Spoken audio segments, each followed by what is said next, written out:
Good evening, everyone, and welcome to the Sunday Night Takeaway Show, episode 37. I would say it'd probably be a cheerful one, but I'm lying through my teeth the way this weekend's been so far. As always, it's good to have people on the panel, and going to start off with Jez. How are you, Jez? Yeah, I'm all right, mate. Yeah, it's been the weekend I was expecting, mate. I did say Arsenal might get 2-0 win, but deep down in the heart of heart, I knew we were going to lose up there. I knew it. But it is what it is, man. This manager is dusted, and he's going to be here for too long, and I want him out now. He's had his time. Get out. Yeah, I'll make you right on that one, followed by our one. Fuzzy, how yourself, mate? What did you make of your team's game? We'll come on, as it just finished. Boring as anything, man. You would have thought last weekend, losing to West Ham, that these players would have a little something to say. All right, it wasn't us; it was always that manager. They didn't even have the courtesy to to wake themselves up. They're coasting. They're comfortable. Nobody cares anymore. Like that's quite clear and obvious. If they feel up for it, I was seeing easy day at the office. Yeah, just kick back, kick about, enjoy yourself. As soon as a decent team comes to play, we'll just shit the bed again and not try, put in sluggish performances. And it's not even that they're just trying things and it's not paying off. They just don't try. They don't even cover base one as a professional athlete. You're meant to try. They just don't. They don't bother. And, that's for the interim manager as well. What happens when Amarim gets here? What are they going to be doing then? But, I'll tell you what, though. In terms of reflection with the scores so far this weekend, a lot of my results that I haven't got right have been one goal away. Not just one goal away from right result, but also right scoreline as well. So, if not for a couple of goals here or there, I might be sat on 20 points this week or something. We'll find that on Wednesday and that. And last but not least, so far there will be other people joining in as they're coming in and out. I think the most happiest Spurs fan on the planet at the moment. Good evening, Dermot. Welcome to the channel for the first time. How are you? And how's your weekend been? Yeah, well, listen, first, it's an honour to be here with you three great legends. I have watched you a lot on the TV and always have a good giggle watching you lot. Jez, it is an honour, sir. You really do talk a lot of sense, but unlucky on Saturday. As for Hot Fuzz, well, look, these things happen in football. You will win next time. But yeah. Wow. We're At least we play Leicester again. We can go back to beating them up again. Don't forget, you beat Leicester's kids. Don't forget that you've done it by beating Leicester's kids. I mean, we beat Man United's kids, and we had a younger. We had what was it? We had an average age of 23, and they had an average age of 26. But yeah, our weekend's been brilliant. I mean, we just turned up and played great football. We just battered Aston Villa. Aston Villa get battered everywhere they go, and I'm a happy Spurs fan. Great manager, White Hart Lane pumping. What more could you wish for? There you go. Thursday until we lose. And then we're back moaning again. then it's Ange out again. Yeah. I've never been Ange out. I have to say, I'm a massive Celtic fan, so I know what Ange did up there. And the amount of people are saying Ange out at the moment, like after Crystal Palace was ridiculous. It's like, give the man a chance. I mean, I want Arteta to stay at Arsenal forever. I think he's doing a fantastic job at Arsenal. I think he's doing a great job there. Everyone was saying that about Ten Hag, but look how that kind of ended up, But we'll come on to the games in a minute. As always, let's go and say hello to our great people in the chat that always keep us entertained with their comments. First one up is Matt. Evening, to the panel. And my friend from the US. Good evening good afternoon to Director John. How it's going, you answering passes very well. I hope you are as well, mate. Matt's laughing that. Big up to E. Ross and good to see you, mate. And Anthony, big up, lads. Out fireworks display should be on screen. Now, you might be back before fuck his pit. That's true, it might be. Good evening, Henry, Hammers, Gunners, and everyone else. Evening, usual suspect. Good evening, all. And let's sound like each other as always. Aces, pleasure to see you. Evenings, great and lovely Mama Flossie. How are you, the lads? So she's very happy this weekend. They say God after this. Evening to the chat. Andy Murray, Fuzzy. There goes Mama Flossie. Big up the panel as always. Mama. Yep, he was saying I'm Jezza tired of this shit. I'm not saying no. They sound like we have, which is brilliant. Yeah, both teams were playing for a draw today. It looked like that the way it went. Big up to Ravi, big up the crew and early doors, big up to yourself, mate, for keeping well. And he's saying off the smash the likes and subscribe, and that's off to the 3 people that's on the panel as well. Please be much appreciated. He was saying that evening to cheers, Dermatron, Tony, and Hot Fuzz. I will gloat my T1 away the lads. Yeah. One of my correct predictions, by the way, I did say that Newcastle would be lost. Yep. Matt Foster saying the only one on the panel not tired of their manager is a Spurs fan. Yeah, at the moment, though, Matt, as you said, at the moment. Well, I'm not tired of Rude. Not yet. Not yet. No, not yet. Give him till next week when he comes in and that, and it's hammer it out, get him out. He'll call in sick for his first day at work. Permanent sickness. Edo and Garlic heading in San Siro. Oh, that's interesting. Look at that. Edo and Garlic heading in the San Siro Inter Milan game tonight. That just shows you how much it hurt them yesterday, then, Jez. Yeah. Wow. Yeah. That says it all. Well, maybe they've gone over there to tap up Inzaghi. You know what I'm saying? True. Could be. I doubt it. Or maybe they're just in the city to hang out with Ivan Gazidis. Oh, yeah, hello, mate. Been a while. Just to do that. Good evening, Richo. Evening. Did warn you about sacking Moyes. Grass never green on the other side. Yes, we know. And we're going to come on to that shortly. Evening to words and pictures. Not trying seems to be the way of a large percentage of footballers today. Yeah, just take the wage. Can't believe the villains got hanged. Yeah, they did indeed. Big time. They all deserve the same. Everton win next weekend. Yeah, you can see it coming, can't you? Usual suspect saying when Lopetegui said he was world class. Yeah. Sullivan thought he said world class. Absolutely. Yeah, it's not looking good. Battle of the two keeper coaches yesterday, and guess who won? Ravi's saying, from watching Sporting from 21, Amrin is a serious manager, knows how to change things in games to win. He knows how to get the most out of his players. He will listen to his squad and use them well. So, maybe interesting time. Evening, Colin Chilvers. Evening, you lovely gentlemen. Tony Jez. Fuzzy Dermot, feeling very low. Colin, you and me both, mate, because at the moment, we're more than in the mud. We're below being in the ship. We're below that. Revy's asking a question for Jez. How has Arteta supposedly fixed the bench? Did he use Gorilla Glue or gaffer tape? Exactly. I'll tell you what he did use. He used wood glue because that's what's happened is the rain's got on it and it's made it wet and it's fallen apart. Wow. What can I say? That or Pritt stick. Used a Pritt stick. Stick, yeah. The old Yoo-hoo. The old Yoo-hoo glue. God, the old Yoo-hoo glue. Remember that? But back in the days, we used to pour a load of it all over your hands and that, let it dry, and then peel it all off. True. It used to stink though, didn't it? Of ammonia. Yeah.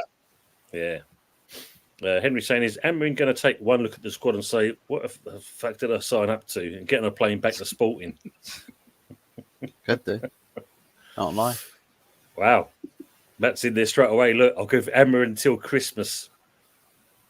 He's a proper manager, that guy. Come on. He's a proper manager. Good evening to Paddy. Great results. Aren't even proper players there. I like the one for Paddy here. Look, evening. Great results for all of us. Oh, don't know about that. I'm smiling, but inside I'm crying. Hi, Paddy. Big up to Brian CFC. Big up Early Doors Football TV in the chat. Good evening, Richard.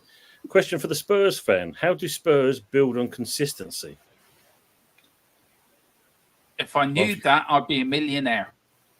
We just take it one game at a time. That's all we can do. We rarely learned it off Man United. That's what we've learned of Man United, really. That we've learned how to be consistent like them. But how do we learn how do we build on consistency?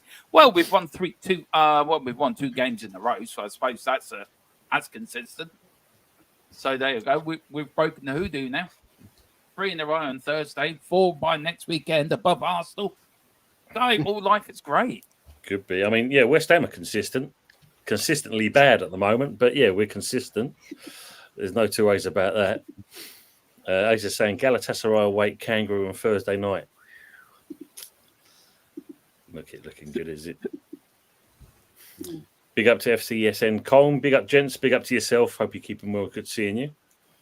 Yeah, Ace is saying Tottenham will be above Arsenal next weekend. Absolutely 100%. Ridiculous. And, well, of all the people who should be smiling more than what you are, Dermot, is Henry. I will not boast. We are top of the league after City lost and gonna slide down the escalator. Yeah, wasn't good.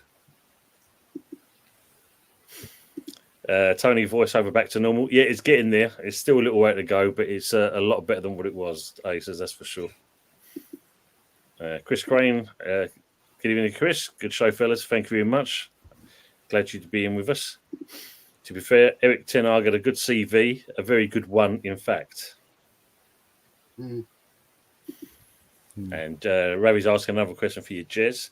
How long are Arsenal going to keep rinsing Saka? Because he might end up like Michael Owen if he's not managed properly. Oh, that's a good comment. Very true.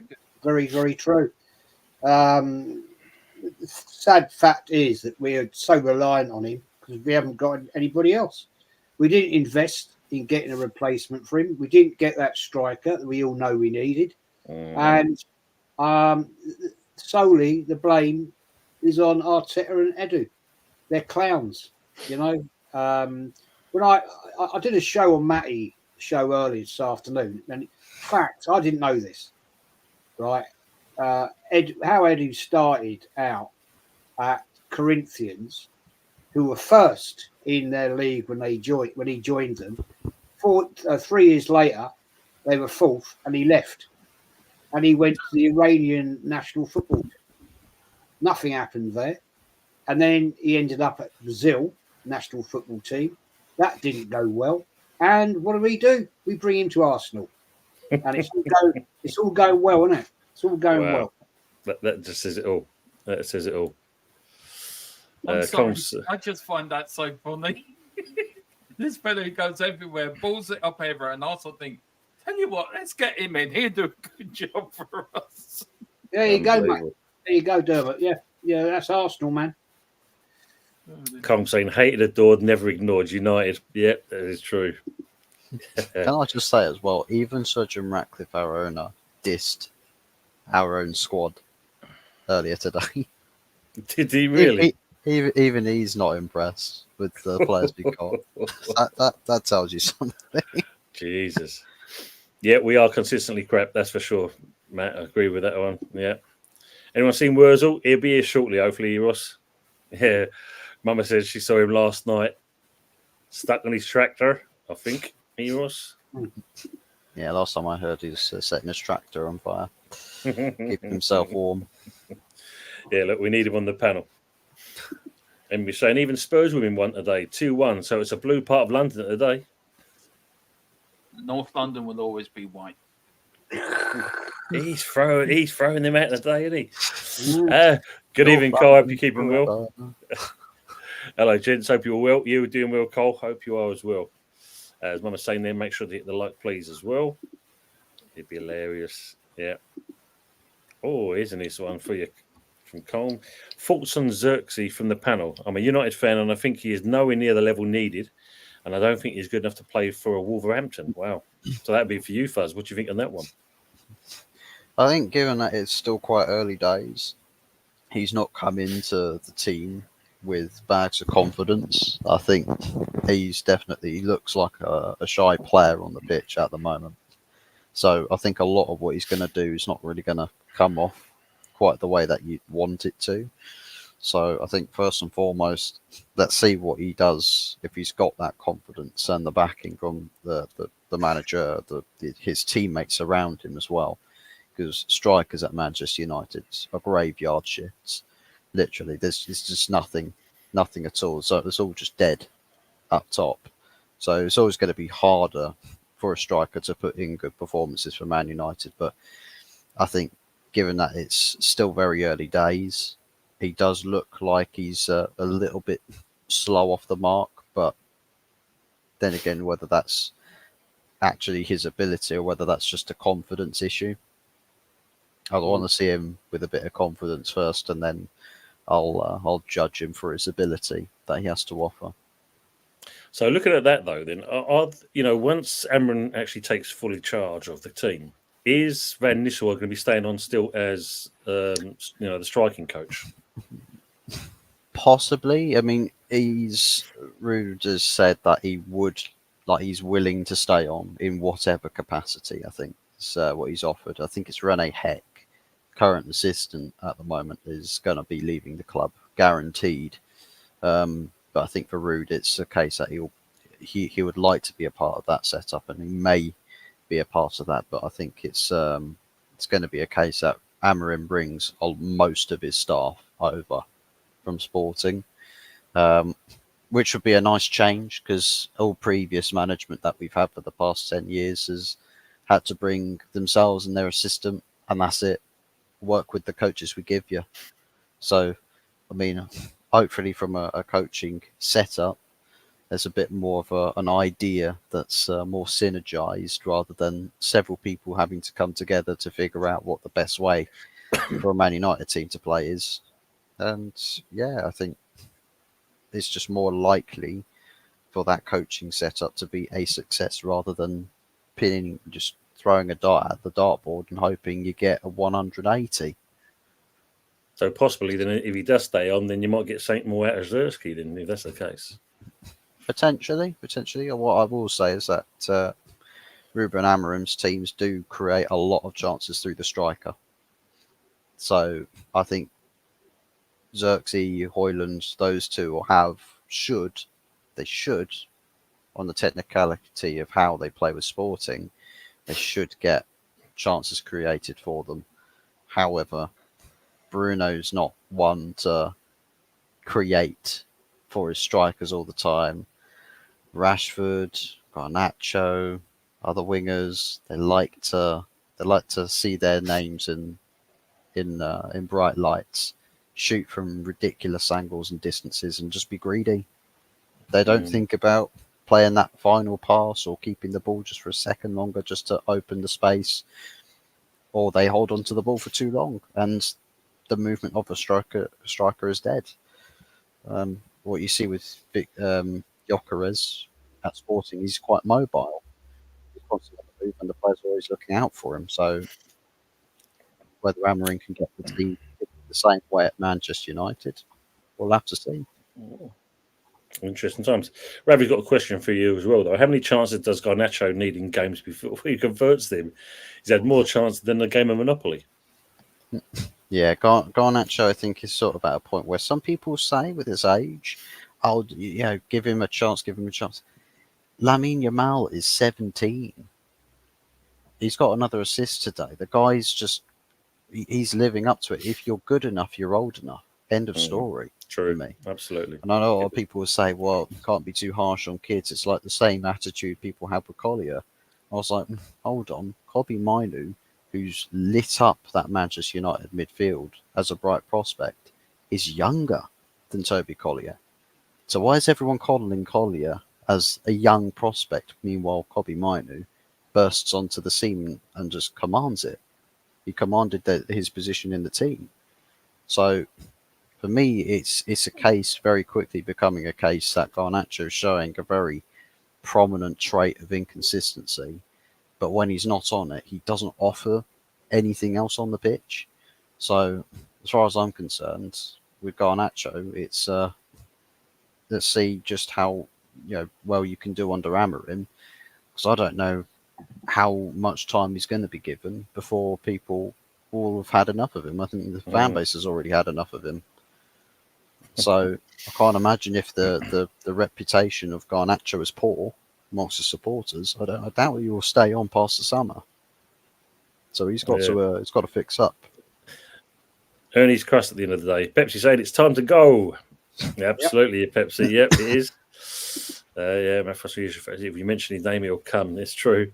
Ace says he was out celebrating Bristol Rovers. His words were, but obviously, Zertsky isn't Premier League level. Henry saying, why did West Ham and United buy loads of bang average players? Why did you put "and" in there?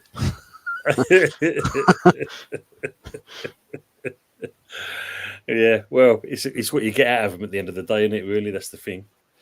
Ravi's asking you, Jez, thoughts on taking on Chelsea? Can you take advantage of them for seeing how average they were today?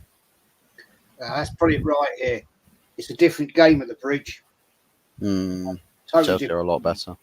At the end of the day, I haven't seen the game today because I was actually on a stream. So I haven't seen that game. I'll catch the highlights later. But I'm told it was a pretty ball fest between you teams. But going down the Bridge, we know how it can be with them. And right now, what I see, looking at Arsenal, we're a very lackluster, boring, defensive manager who's very confused. He's got no game plan. He's only got a plan A. He only saw it yesterday, guys. Yeah? 1-0 down, and he stood there like that. Usual, yeah. And then he looks around at Airport Albert, and Airport Albert sits there looking at him. Well, what do you want to do? Yeah, no. And then, it comes just before half time. And again, he does it every single time. He sits there, or stands there, should I say, and he's looking at that bench. And you can see him going, man's clueless, man. And it's his fault. He got these players, right? Yeah. And he's looking at the likes of Sterling. What am I going to do with him? We got him in on loan from Chelsea, right? Agent Sterling next weekend, yeah. If he's on the park, and you brought him in, man. You got him, and he don't even play the guy. That shows to me what he thinks of him. It's madness, man. It's absolute madness. I'll tell you right now, if we lose next week, that's it. Gone. Gotta be, innit? League. Yeah. I just got this feeling this Arsenal that Jeds is not very happy. I don't know if I'm right, but I just think he's not happy at the moment, and I feel sorry for him. Not really, but we've had too many years of you beating us. So I'm actually, when you were saying about Arteta standing on the touchline, just looking a bit clueless, the first thing came into my head was Benny Hill music behind him. Yeah, that's the first thing that actually came into my head was Arteta there. All he had to play is just Benny Hill music. To be honest with you, mate, I had people asking me yesterday how upset I was about losing to Newcastle. I said, I'm not upset about it. Do you know, I know this is a horrible thing to say and I'll get slated for it.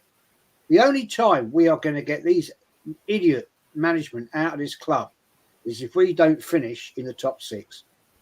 Because then, hopefully, the club will realise, wake up, and the fan base, right? These idiot fan base that we've got will realise, he's not the best looking manager, actually.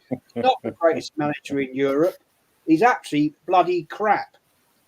And get him out of the club and say, ta-ta, let's get a real manager in. Yeah.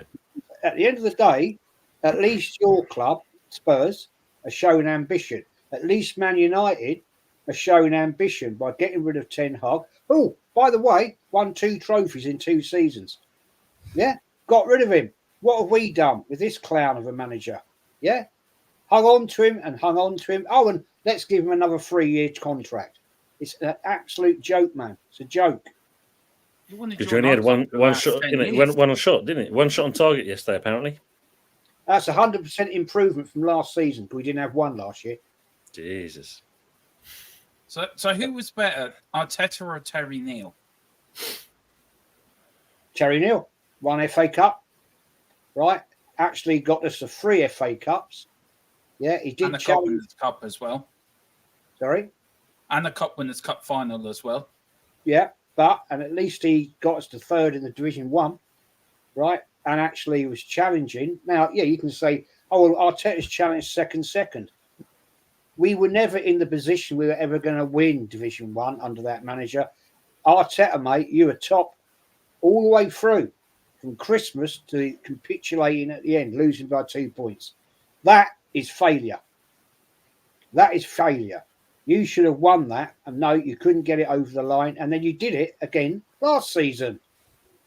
So for me, I'm sorry, Dermot, that is failure, and you need. And that happens, mate. If that had happened at Manchester City, do you think you would have been there? No. There you go. No, exactly. I mean, look, we had Conte, we had Mourinho, we had Poch who took us to finals, semi-finals, or Champions League final, and I call him a failure. I call him a loser, and I get pelted for it. But he didn't win us anything, and Ange will get us there. I think you need a manager like Ange Postecoglou. Every team needs an Ange Postecoglou because he's doing wonders down with us, and we will be successful under him. It's going to take time, but we will. For an Arsenal fan to say that we're ambitious, things must be very bad down that part of North London. Because it must be, because I've never seen an Arsenal team play as bad as they played yesterday. No, terrible. Just going to quickly put this one in there, and then they're going to go on to. Sorry, Jess. I'm just going to put this one in there, and then we're going to go on to the games. Henry's asking about Leeds. Are they going to be in the Prem next season? Anyone? Well, if you look at the moment, they're second. Sunderland are top. I mean, Sunderland surprising me. I mean, they're flying at the moment at the top of the Championship. Get Newcastle versus Sunderland on Premier League fixtures next season again. Oof, imagine that. Let's see some Geordie meltdowns. I'm going to put this one in here because obviously this is obviously relevant to me. Tony, I said it a while back that it will only get worse under this pillock of a manager. Pillock of a coach. Unless they act soon as second with it coming up, I can only see us being in a relegation battle. West Ham at the moment, or shall I say Lopetegui and this squad and the team that he keeps picking is killing us. Absolutely killing us. I mean, why change the formation from last week's game? And we, to be lucky, we were lucky to get the game, get the 3 points out of Man United. But to play virtually 5 at the back against the Forest side, when our defence is weak at best, even with what we've got there, this manager keep tinkering around with the team is not productive. I mean, we had it in the comments there just a minute ago about being consistent. Lopetegui is not consistent. Win 1 week, lose the next week, win the next week, would lose the next week after that. It's wrong. You can't carry it on. I mean, like as you know, Jez, Arteta's got away with it season upon season. Yeah.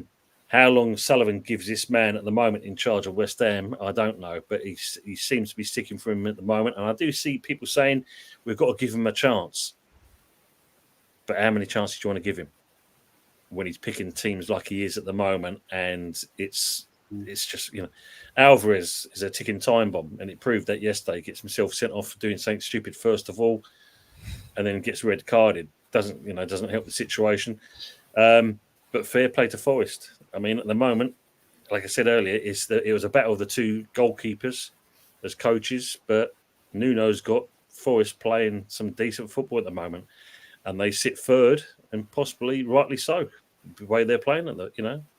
It's deserved what they're doing at the moment. As for West Ham, I mean, we're still sitting, I think it was 14th or 15th, but how, I don't know, because it's shocking, absolutely shocking at the moment. And I'm being probably kind of what I'm saying here at the moment. Don't want to burn Dermot's ears, for this time of the evening.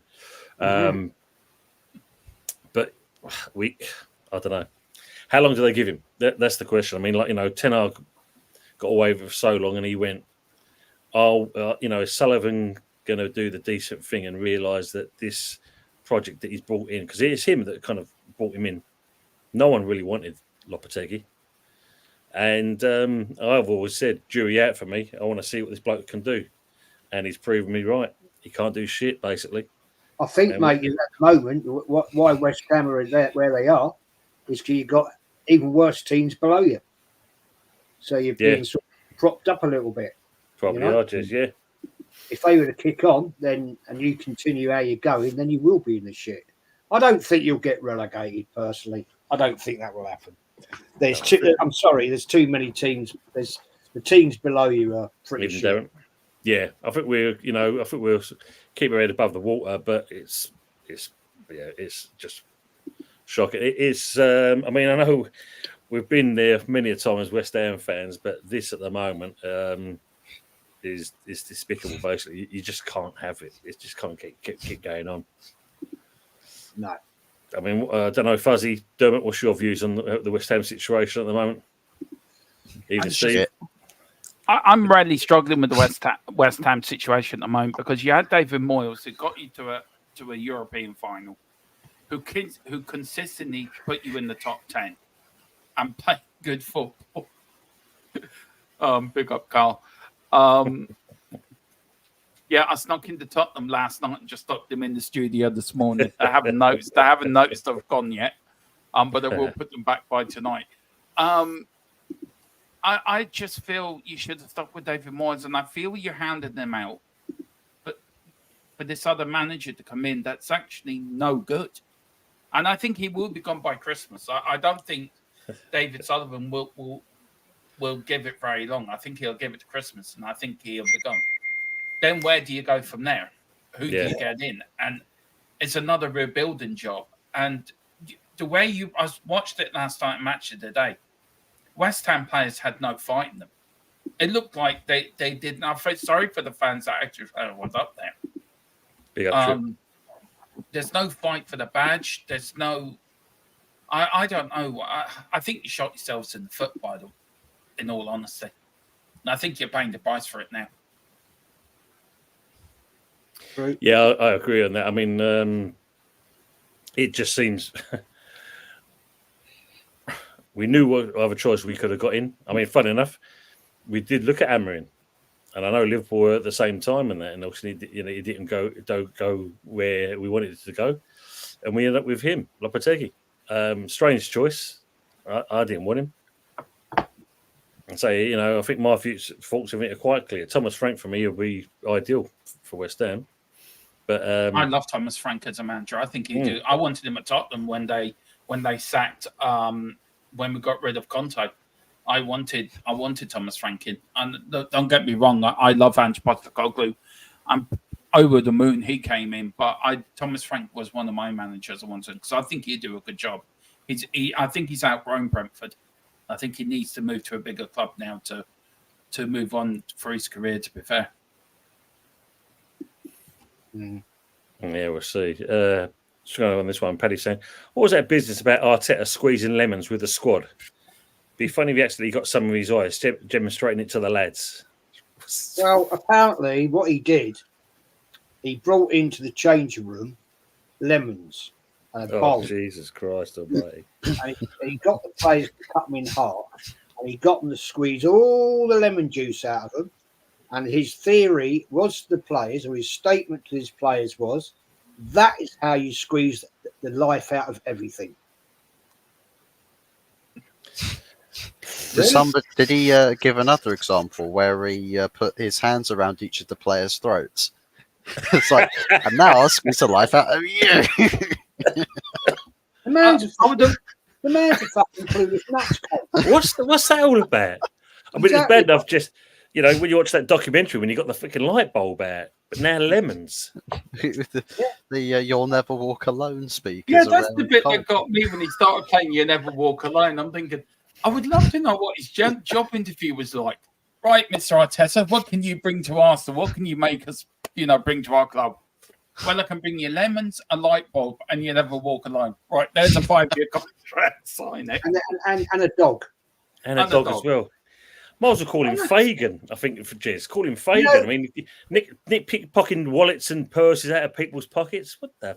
Do you know what? I mean, out the two documentaries, ours and yours, I think yours was the most funniest. Ours was a little bit funny, to be fair. But there was Mourinho telling Dele Alli, rollicking him about his football. And then you've got Arteta saying about you never walk alone and the light bulbs. And I'm thinking, I watched it for the comedy value. It was just hilariously funny. Honest to God. Not to mention the club photographers doing team talks. Do you know why he bought that dog? Was it for team morale, wasn't it, or something? Well, I'll tell you why he bought the dog. Because Arsenal also bought a dog in 1933 when we actually had a proper football team and a proper manager. Not many people know that, but there is photographs of Arsenal with the club dog in 1933. I mean, you can't make it up, can you? It's just like, what are you doing, man? You're clueless. You're a clown. Wow. Get out. We bought a parrot, and it actually died on the day we got relegated. It seriously, Tottenham had a cockerel or parrot. I can't remember. It's a true story. Mr. Brady told me this before. And the day we got relegated in 77, it died on its perch. It literally just fell off the day we got relegated. Like, I was going to say that's all I got mind as well, Jez. The Monty Python sketch. It's not dead. It's not dead. Arteta reminds me of that the Monty Python when they're chopping off the arms and the legs. That's Arteta at the moment. He's running around in circles. Oh dear me. DJ Crane, just let you know, no, you're not relegated, mate. You're still in there. You're thereabouts. But yeah, parrot, Jesus. Big up to Longhead Yeti's Cave. Big up to you, mate. Your team outplayed us and well deserved, mate. Big up to Tottenham, everyone. Some heavy celebrating yesterday, so we'll be right in the chat. Chelsea badly missed Sancho today. Chelsea badly missed Cole Palmer today. Yes. He didn't turn up. Question for Dermot again. Which players do you want to see have a big season and really step up? I think they're all playing well at the moment. I would say Solanke. I would love him to make a mark, which he did today. He scored 2 very good goals, actually. My man, Brendan Johnson, I want him to really just shove it down people's necks that he is a good player and he is a talent. If I could pick one, it probably would have to be Kulu. I mean, for me, I think he's had an exceptional season so far. I would love him to have a really good season and just show people what he's capable of. But, there's no really... We've got a young squad. I want them all to do well. I couldn't really pick one or two out. I want them all to do well. We've got a great young squad. We've got a great young back four. We've got a great midfield. We've got a great front three. And Sonny's leading them all with his experience and his guile and his captaincy. And, Spurs for the quad. The quad is on. And we've got young players like Odegaard coming in. I want him to have a good season. And we can buy 2 more players in January. I think we'll be there and thereabouts. We're in a title fight. I don't care what anyone says. Until it's mathematically possible, Spurs are in the title show. Because Man City are going to get relegated at the end of the season. So it's a fight now for the title. The funny part about it, I mean, when you look at the season itself, it's still unpredictable because everyone's kind of dropping out and beating each other. And it was a bit of a mixed bag at the moment. I think Arsenal have checked out, according to Jez. Rather have Jez in charge of Arsenal like his record in Football Manager 24. 4 games, lost 4, sacked everyone, needs a Jez. That is true. Brilliant. I had a great pre-season. I only lost 1 game. Start of the season. Right, this is true. I was actually playing. Yeti put me onto it. Right, I was playing it. Lost the first game. Lost the second game. Went to the board. Lost the first 3. Went to the board. lost the fourth, went to the board again, they sacked me. So there you go. That's my Arsenal career as a manager. Well, yeah, Jay said it here. Yeah, Jez's football manager career is shorter than Tont's here. Oh dear. Colin saying, Tony, mate, the only way Sullivan will ever get any credit back from the fans will be to sack this second-rate Spanish waiter, and instead of getting coach and cheap, go and buy a top coach. Yeah, I'll make you right on that. It's the only way you're gonna see some change going on. It needs to be done quickly, otherwise we're going to be in the mud. Wasim, but evening, Tony Panel and all in the chat. Big evening to you, Wasim. Hope you're keeping well.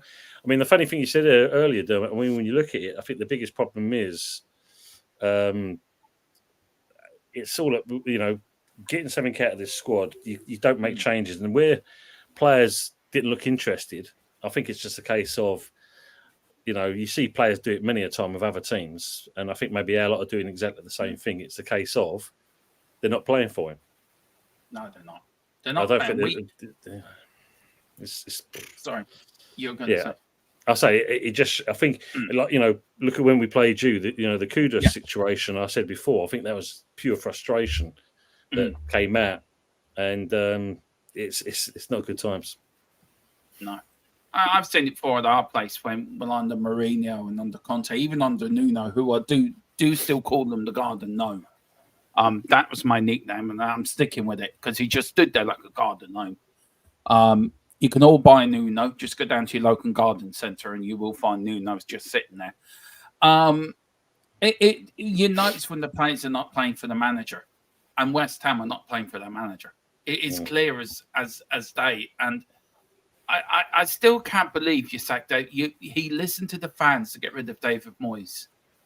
I just don't understand that. What the reason behind that? Because I just don't get it. It's ridiculous. He was the right fit for you.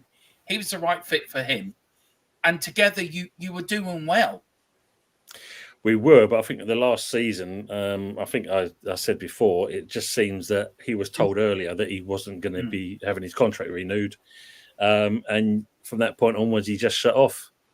So he just got by David Moyes. I think that was what we saw from him last season. Yeah. And it showed, unfortunately. And I think, once it was done and dusted, we knew he was moving on, and we was hoping we was going to get a proper manager, but we ended up with this bloke, and it's not good. Evening, Richard. Hope it's all. Evening, those hope all is good. I see the Hammers yesterday could not chop down the forest. I'm joking, saying you're welcome, mate. And look, word and picture sums it up. Lopetegui had pre-season plus 10 games, 5 nearly 6 months to instill his ethos, tactics, football theories. There's always a possibility that West Ham are delivering what he wants. It just doesn't work. And this is, I think this is a great statement because he's had enough time now to put his mark on the team.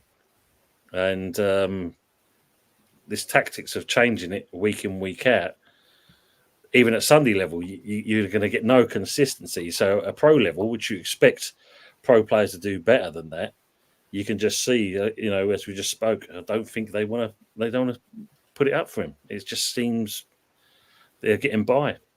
And, we don't know what's going on with Paqueta. Is he going to be here? Is he going to go? Are they going to offload him? We're still waiting to find out what the betting charges, etc. It's, bad enough for Arsenal fans. I mean, it's even worse for West Ham fans at the moment. The Herbert's in the house. Evening to Wurzel Herbert, Anthony's cousin. Their hammers were blunt. Yeah, definitely were. Wurzel the legend. Which is saying, is Ant hiding because Arsenal won in 3 Premier games? Ooh. Could that be the case? We said that before.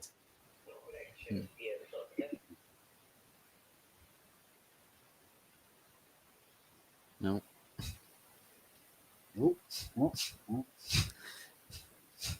The top hammers have got him. Yeah, that's it. It's over. Yeah. Call it there, come in and taking them. He's saying, right, do you want the job, Tony? Tony said, yeah, I'll take the job. Right, you have to come now. Every single press conference is just like, Tony, if there's a gun trained on your head, blink once. If you're here on your own will, blink twice. Yeah.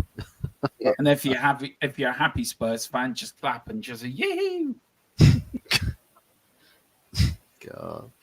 We're only, I worked out, we're only 3 points behind Arsenal. It's mental how tight the league is actually from where we are to actually second. It's really tight at the moment. Yeah, the table does look quite deceptive at the moment. I think with like between, I think Chelsea in 4th place, and right the way down to Newcastle in 10th place. Literally, you can jump from 10th to 4th. Yeah. Like, it's possible to jump from 10th to 4th. Madness. Ridiculous. Did you accept the job, Tony? That's what we want to know. I did get a phone call from work. I've actually got a job interview coming up. So, yeah, thanks for that. I do actually have one coming up, funny enough. Sullivan's henchman. Yes. Knocking on your door. Hopefully. No, too much fluid and I needed a quick toilet break. So I didn't realise it. I thought it could last a little bit long, but obviously not. Doing the Yeti, he disappears about every 10 minutes. I know, right? Well, I've got a bit more better bladder retention that I hopefully think, Jez. Hopefully, anyway. Arteta taking the Ted Bundy look to heart. Brilliant. Cole Palmer wasn't even touched and he falls the ref. Needs savers, good grief. Look, they all count. We found that out last week when we played Man U, so that's not the second time. Coming back from a fireworks display, he's saying. Bit old for that, isn't he? He was the actual guy in the fight on the actual bonfire, which is. Yeah. He was attaching Arsenal shirts to the fireworks. Yeah. Well, as I say, where's Joe Smith in that? She probably burning them shirts by now. She started the bonfire. Joe, started the career, yeah. Richard said, Arteta believes in 4 things, beginning with the letter L: light bulbs, lemons, Lego, and losing. There you go. Well said. Henry saying, is Solanke the new Harry Kane? Wow. There been nobody like I think Harry Kane. I think Harry Kane was our Jimmy Greaves. I've always said that. He was our Jimmy Greaves. Like, I think it'd be another generation before we see another Harry Kane again or anyone like him. But Solanke will do for the time being. He scored 2 very good goals today.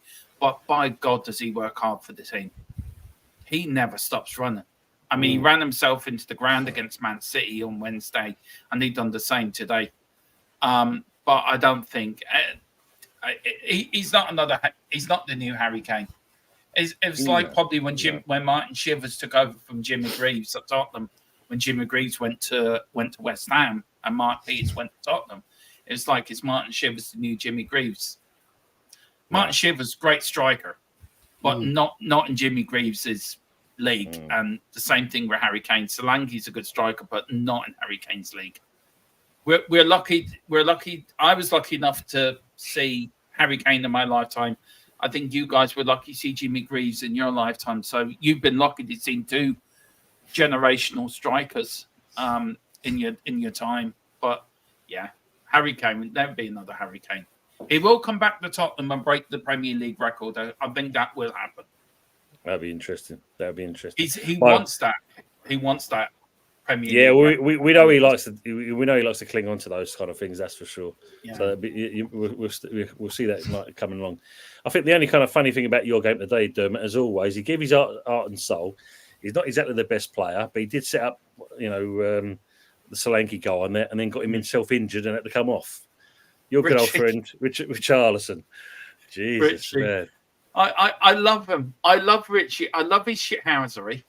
I love what he brings to the team, but by jeez, he does not get injured a lot. I think he's pulled his hamstring. I think that's what he's pulled now. So I don't know. My heart goes out to him. You just want to wrap him up on cotton wool and tell him everything's going to be all right. Don't worry, Richie. You're going to be fine. But you had a player like Eric Dyer. He just wanted to shove up against the wall. You're crap. You're useless.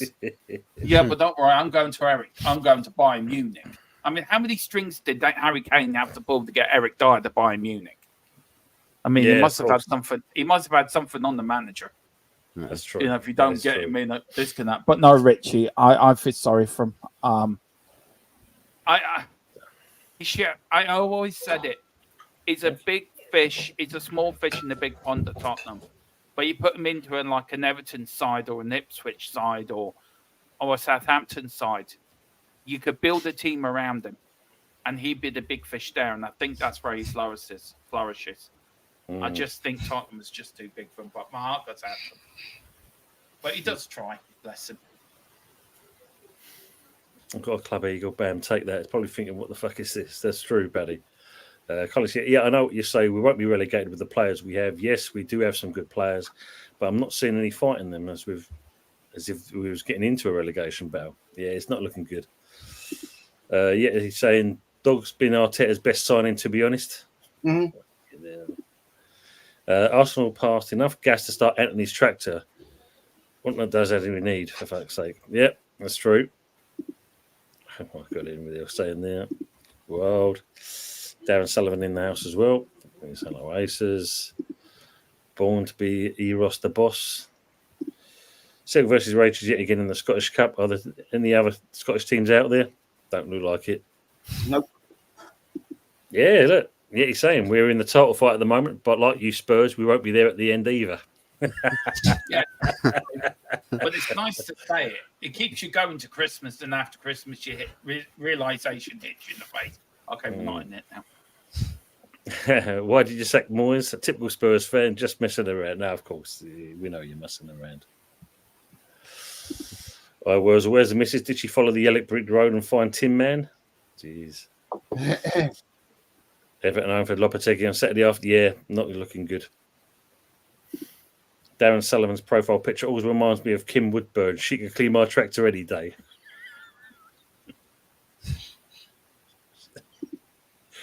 Wow. Yeah, hasn't paid the bill for Lottie for a loan. Yeah, not at all. Yeah, Budgie won't be happy with the Hammers. No, not at all. A lot of us are not like it. Good old good evening to Nick. Hope you're keeping well, Nick. Loppy out, Sully suck on Lobby Nobbin. and choked. Save our club. Absolutely, Nick. Let's hope so. We will. Whoever's asking the question for Jez, thoughts on what Odegaard brings as a captain? And also, is Martinelli good enough long term? What does Odegaard bring as a captain? Not a lot. He's not captain material, to be fair. He does a lot of arm waving. He does a Singing lot of under his breath. Yeah, there's a lot of this. And at big games, he goes missing. So that's the one, the old hair flick, you know. That. You know? Can't do it as effectively as yourself, though, Jez. No. I haven't quite got the locks to do it. Get the wig and you might be able to play the part. I'm sorry, he's not he's not verbal enough. Mm. He's not strong enough in character to be a leading captain figure. But hey, hello, everybody tells me we're missing our creative midfielder. Creative midfielder. Mm.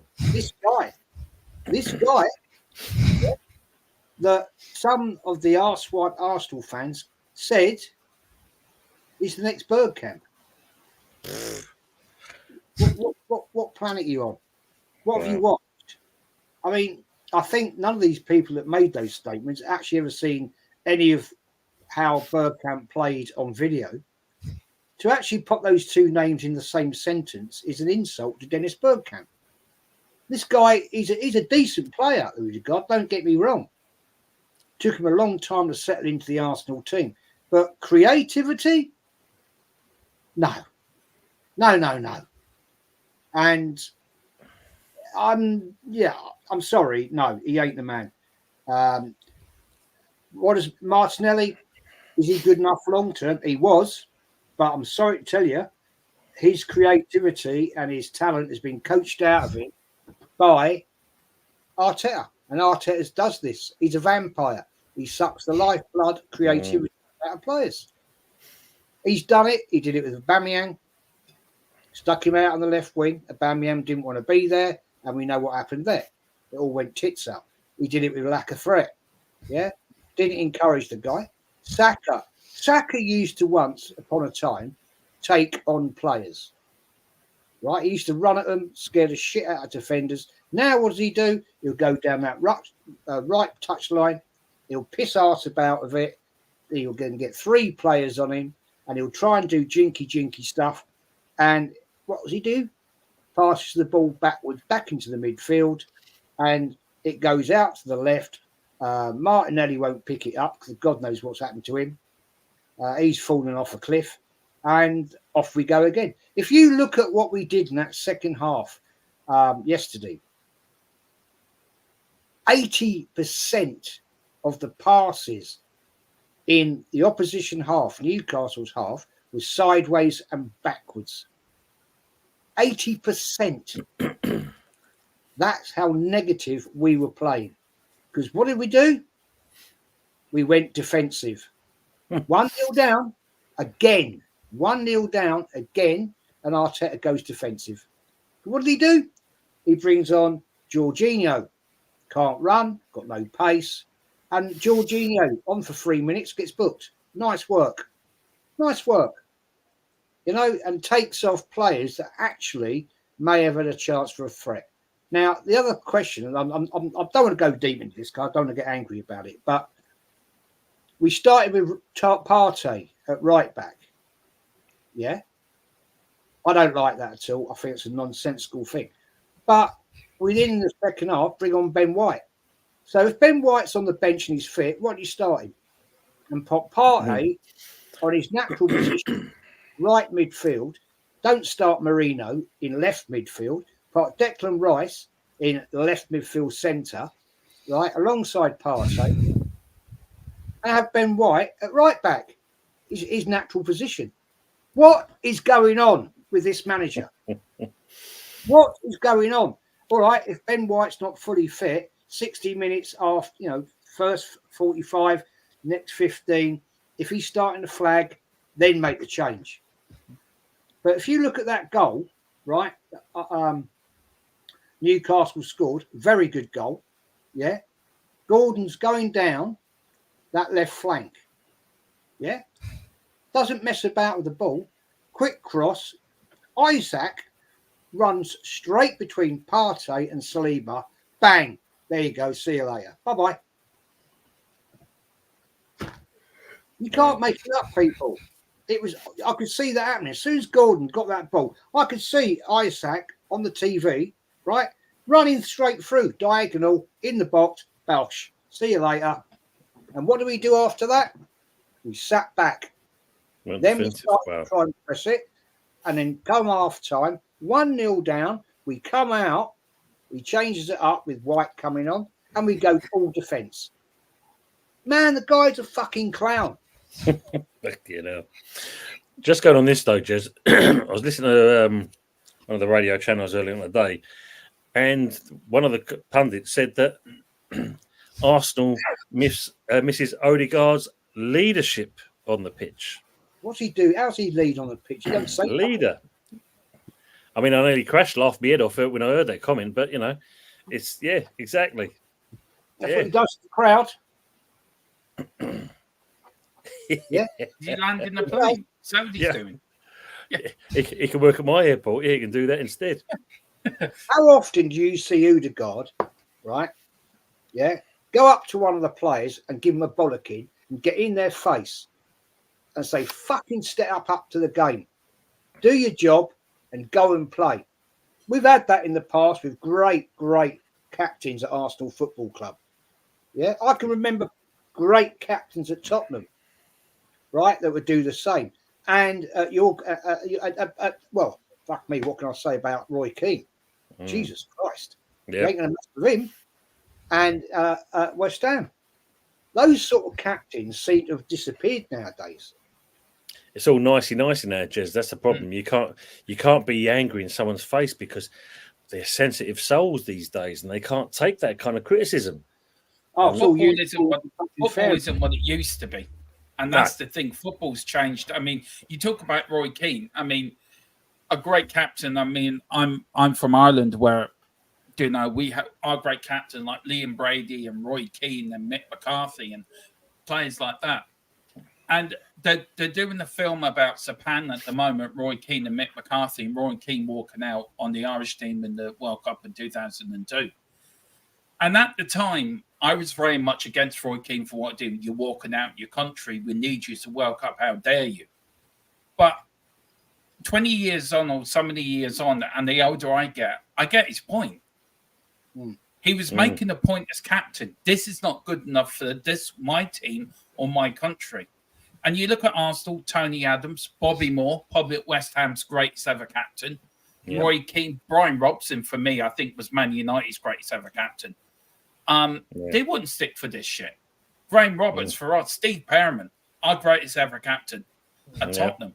They wouldn't, even the managers wouldn't stick up for that crap.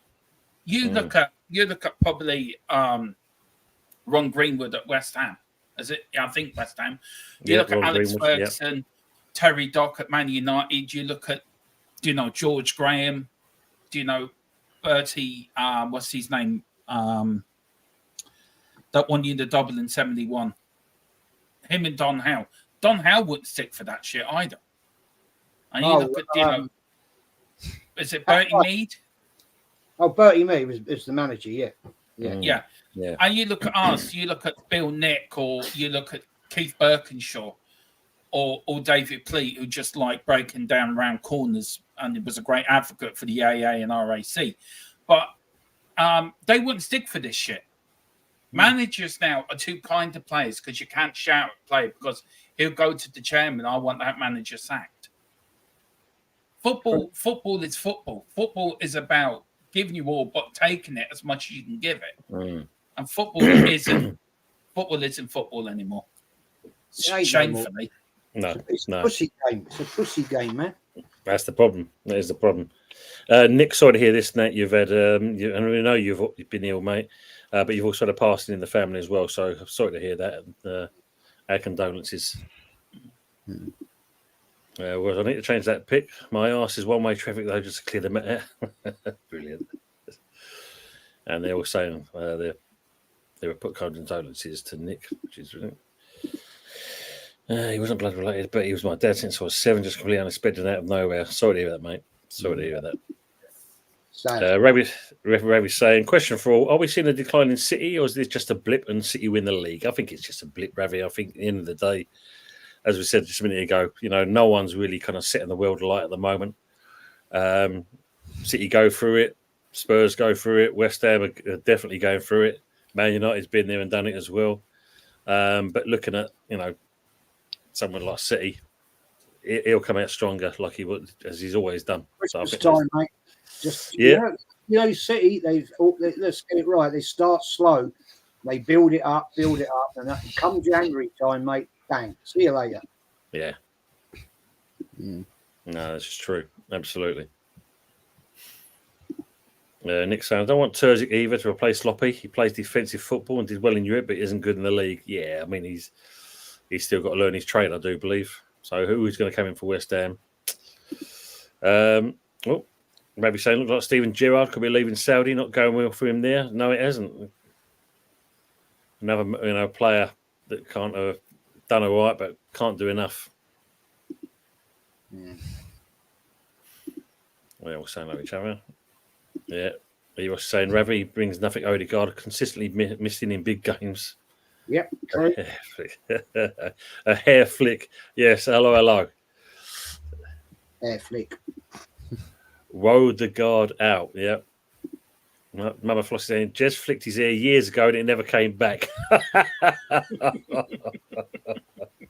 True. About 1998, I suppose. Wow. He was saying Odegaard wiping his snot with his wrist 24/7. Yeah, that's true. Yeah. Nick saying he just choked on his ash brown when he read my Sully choke comment. Yeah. Who has leadership attributes in the Arsenal team, as I don't see even Starboy. Yeah. We haven't got a leader in Arsenal. We haven't got a leader. I can't name one player, right, that I'd actually trust as a captain at Arsenal. No, actually, let me backtrack. I've always been a great advocate of goalkeepers or defenders being captains because they're always looking up the park. Yep. They're always looking up the field. Yeah, we've had some great captain goalkeepers: Seaman, Bob Wilson, Jens Lehmann at points, Almunia. You know, so I would actually say right now, if you ask me that question, yeah, I would say to you at this point in time, I would put it on the goalkeeper. I would. I trust him. I think player. I mean, once again, yesterday when I did my show last night, I asked the chat who's man of the match for Arsenal. Raya. One person said Partey. I'll sort of go with that, but it was Raya. What? It's a worry, isn't it? When none of your outfield players get man of the match. You know what I'm saying? I suppose he's been your most consistent player, though, isn't he? Really, Jez Raya. Yes. Yeah, absolutely. Yeah, look, nothing but yes men at Arsenal, but I just had to show that one there. You know, as you know, yeah, he always loves you. Jez's airline has started its own revolution. Yeah. Paddy saying Arsenal fans dismiss the FA Cup trying to defend Arteta. As a Palace fan, I actually find that a bit offensive. I would give anything to see us lift that trophy. I think anyone really. Same here. B. Ross saying Lacazette went from having a decent airline to a widow's peak in a matter of 2 years of Arteta football. Yeah, just shows you how it can age. Evening from Lawrence, Lexington, Kentucky, coming you irons. Hope you're keeping well, Lawrence. And it was good to have you on Wednesday's show. Great having you on there. Fuzzy, question for you from Ravi. Thoughts now Amram will use Mason Mount. Well, step one, Mason Mount. Can you not be injured? Yes or no?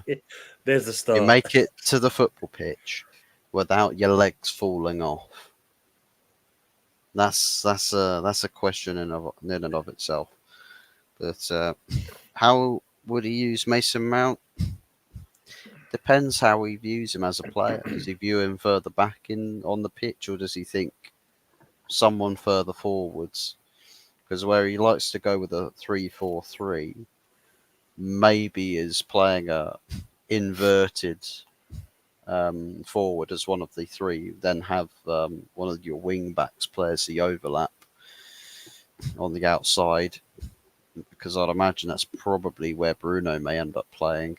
Because if you've got Ugarte in the team and somebody else next to him, I don't think Mason Mount necessarily provides you with all your defensive cover in the team that you'd need.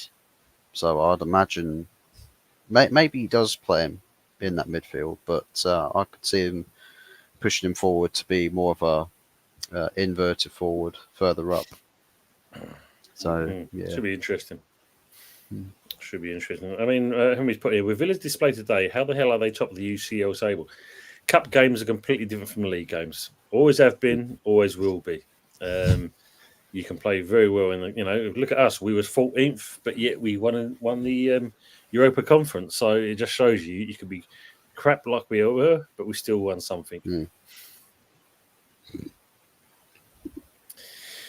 Yeah, and you shit in the memory of David Rocast. Some did, yeah. Lloyd saying, for the love of God, you put a Spuds fan on the channel. Like my weekend was bad enough. I know. Dermot is is a decent man, Lawrence. I must admit. We'll vouch for him on that. So yes, I always say that Tony's the only West Ham fan that I respect. The rest of them are a bit like that, but the man above me, I respect him. He's a legend. So I put you in the same bracket as well, Lawrence. So I've got two West Ham fans I really respect now. Dermot, I've got to ask you this question. I've got to ask you this. Yeah. Yeah. As a YouTuber, what's your honest opinion about old Deji? Who? Deji Spurs. Deji Spurs. Deji Spurs. There you go. Sums it up. Answered in a nutshell there again. The one that goes all on raving on about shaking his bum violently. Dusty I don't know. Club. Have you heard of that term? We've got a lot of idiots that are in the Spurs community. To be fair, I try to stay away from them. Just try to do my own thing. You know, try me and my other mate with just a couple of Irish Spurs YouTubers. We tried to stick together. I respect. I really respect that. Yeah. I mean, I want to ask you a question, Tony, about going to your stadium. I don't know if it's true or not, but is it true you have to bring your own binoculars there, or do they supply you with them? For a nominal charge, yeah, you know, when you're up in the gods, they do look like matchstick men. Yeah, I can tell you that now. Yeah. And is it also true that to supply you with a Barney the dinosaur toy and bubbles as you go in, or do you have to bring your own? I don't know. The club have forked out for the bubble machine, so you know that saves you a fortune. Saves you a fortune on that. You know, because I have heard Barney the dinosaur, your mascot, keeps getting lost all the time. He keeps taking our mascot Chirpy away with him. So we're beginning to think there's something between Chirpy and the West Ham mascot. There might be a bit of a thing going.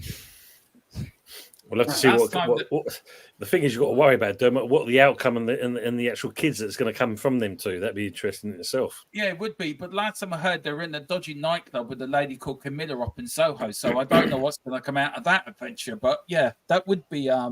Surname wasn't Harris by any chance, was it? Pardon? Surname wasn't Harris by any chance. Might have been. I'm not sure. I have to get back to you on that.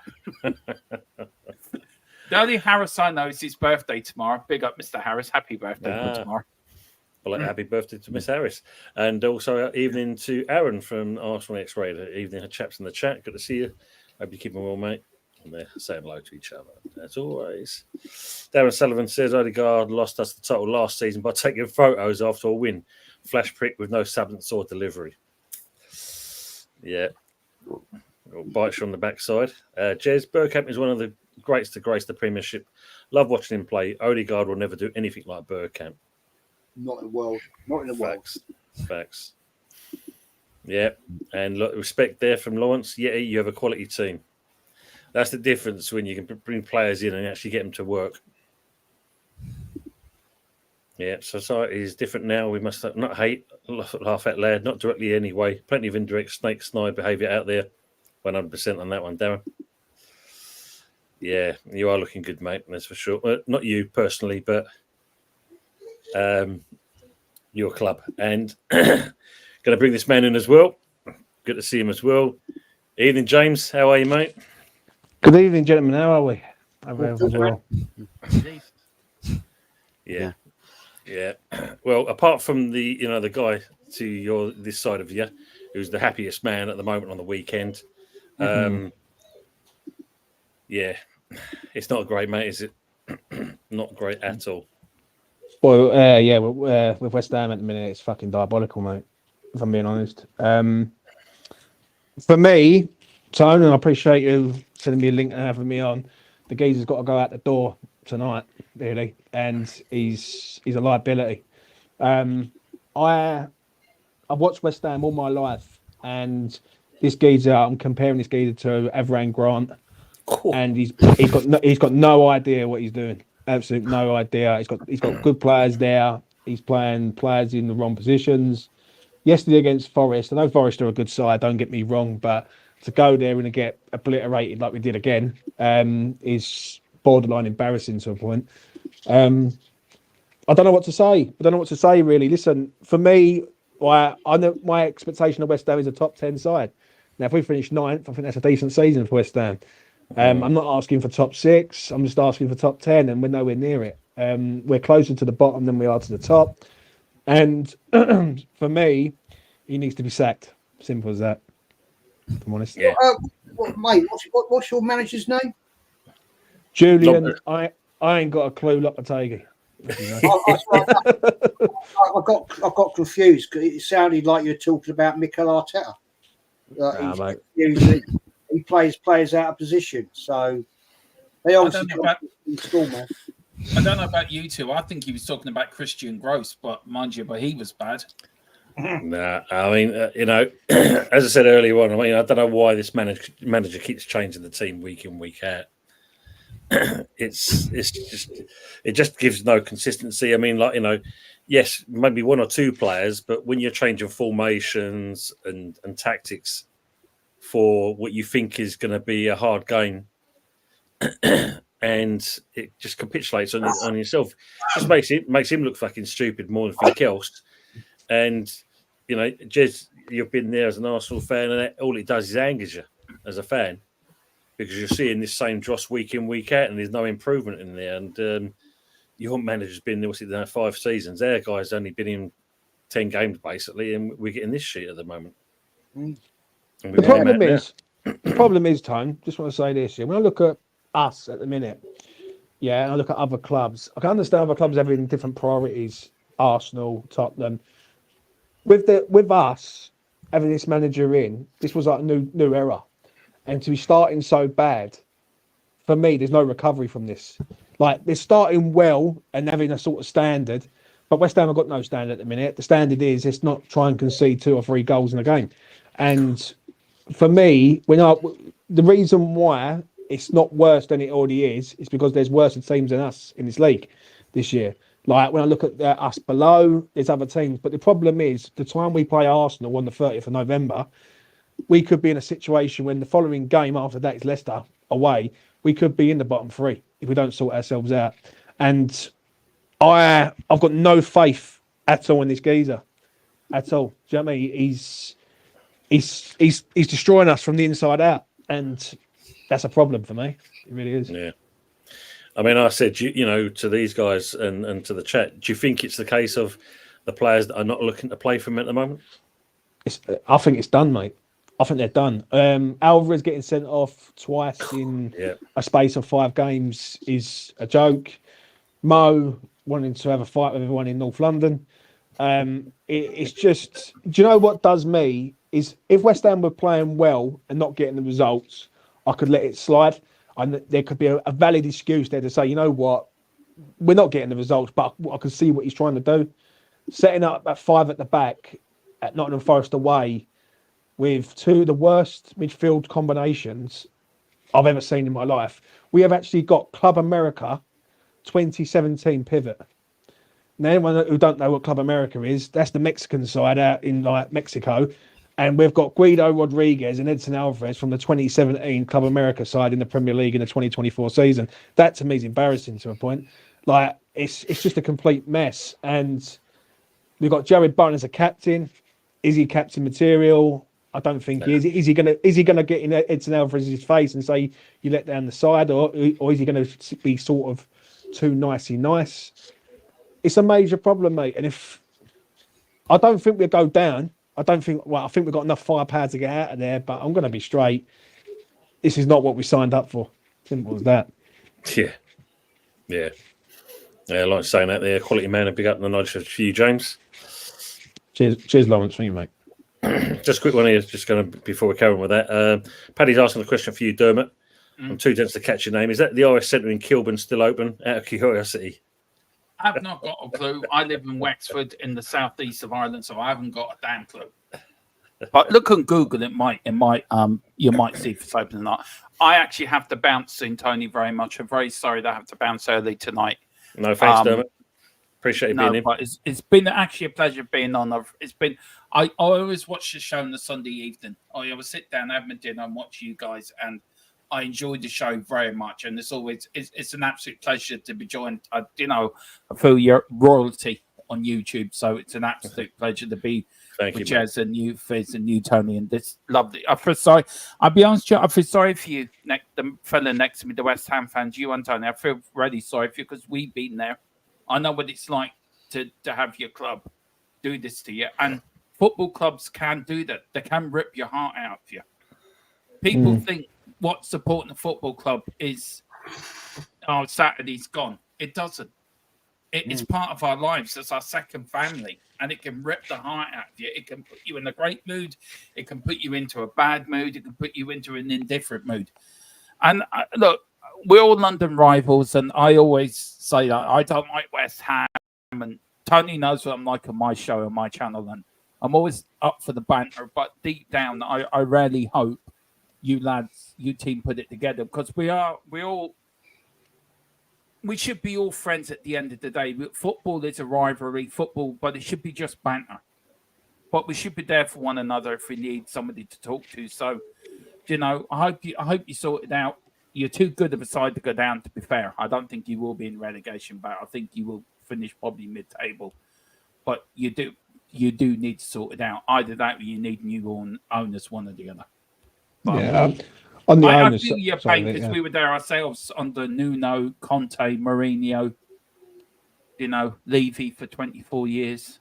It's been a proper nightmare. So we know how you feel. So, but we're still going to beat you when we go down to Upton Park. I know it's your cup final, and I know you play us this year FA Cup. So.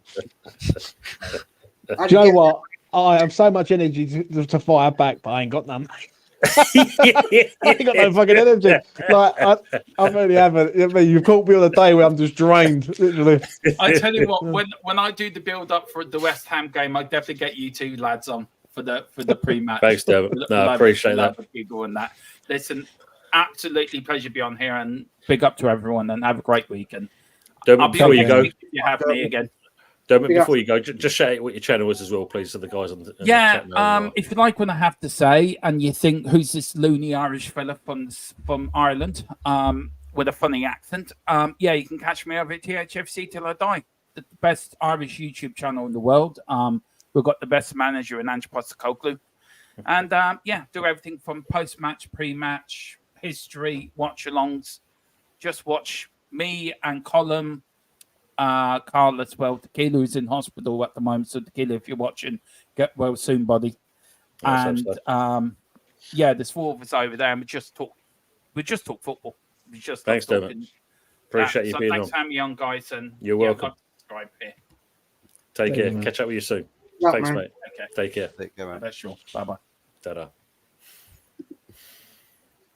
As Lawrence says here, I understand the bad comments from the players, but we need to hold the players accountable too. Piss poor energy and not clinical in the final third period. Nick saying, I wouldn't mind swapping Lobby and Ange over. Give Spurs Loppy like they deserve. When we get Ange, he's too good for Spurs. Ten Hag's available, guys. Oof. Oof. Yeah, look, even yet he's saying, look, players look very annoyed. I think Lopez lost them. Yeah, James just said that. Yeah, sounds like Arsenal Club American 2017.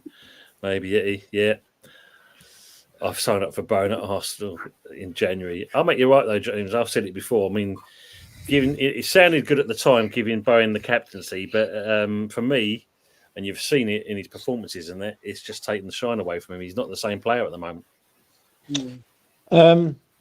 No, mate, he ain't. And the problem is, there's a lot of issues at West Ham, but the main issue, and I've done shows with you, Tone. You've been on E20.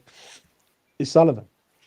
David Sullivan is the problem there, and he's picked a manager that is a yes man to a point, and he hasn't invested in a manager when you need to invest in a manager. Like David Moyes done a good job at West Ham, whether people like him or not. He done a good job, and he set a standard at West Ham to say, right, this is where you've come from. This is where you are now. You've got to maintain this and like maintain a level. Lopetegui's come in. I'm not being rude, but he can just about speak fucking English to a point to get his message is being lost in translation. He's brought in probably 2 of the worst players that I've probably witnessed at West Ham in Carlos Soler and Guido Rodriguez. 2 players that are just erratic all over the place and just they look good, but they as footballers it's pointless having them.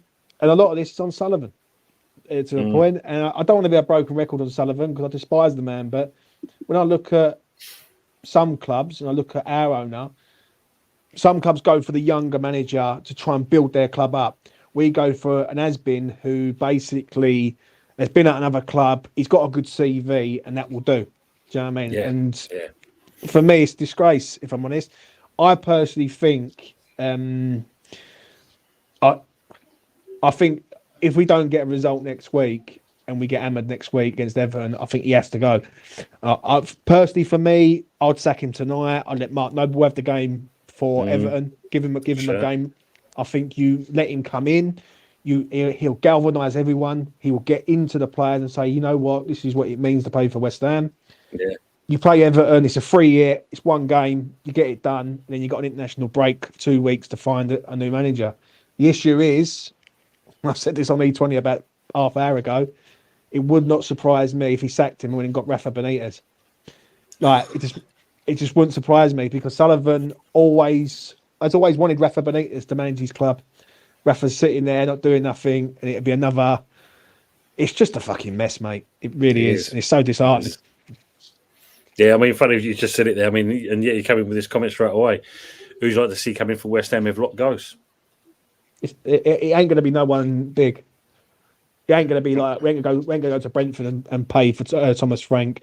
It's going to be a free someone who's available, someone who needs a job, someone who's trying to find a way back to the Premier League, and someone that can't be bought out of a contract. So probably Rafa Benitez.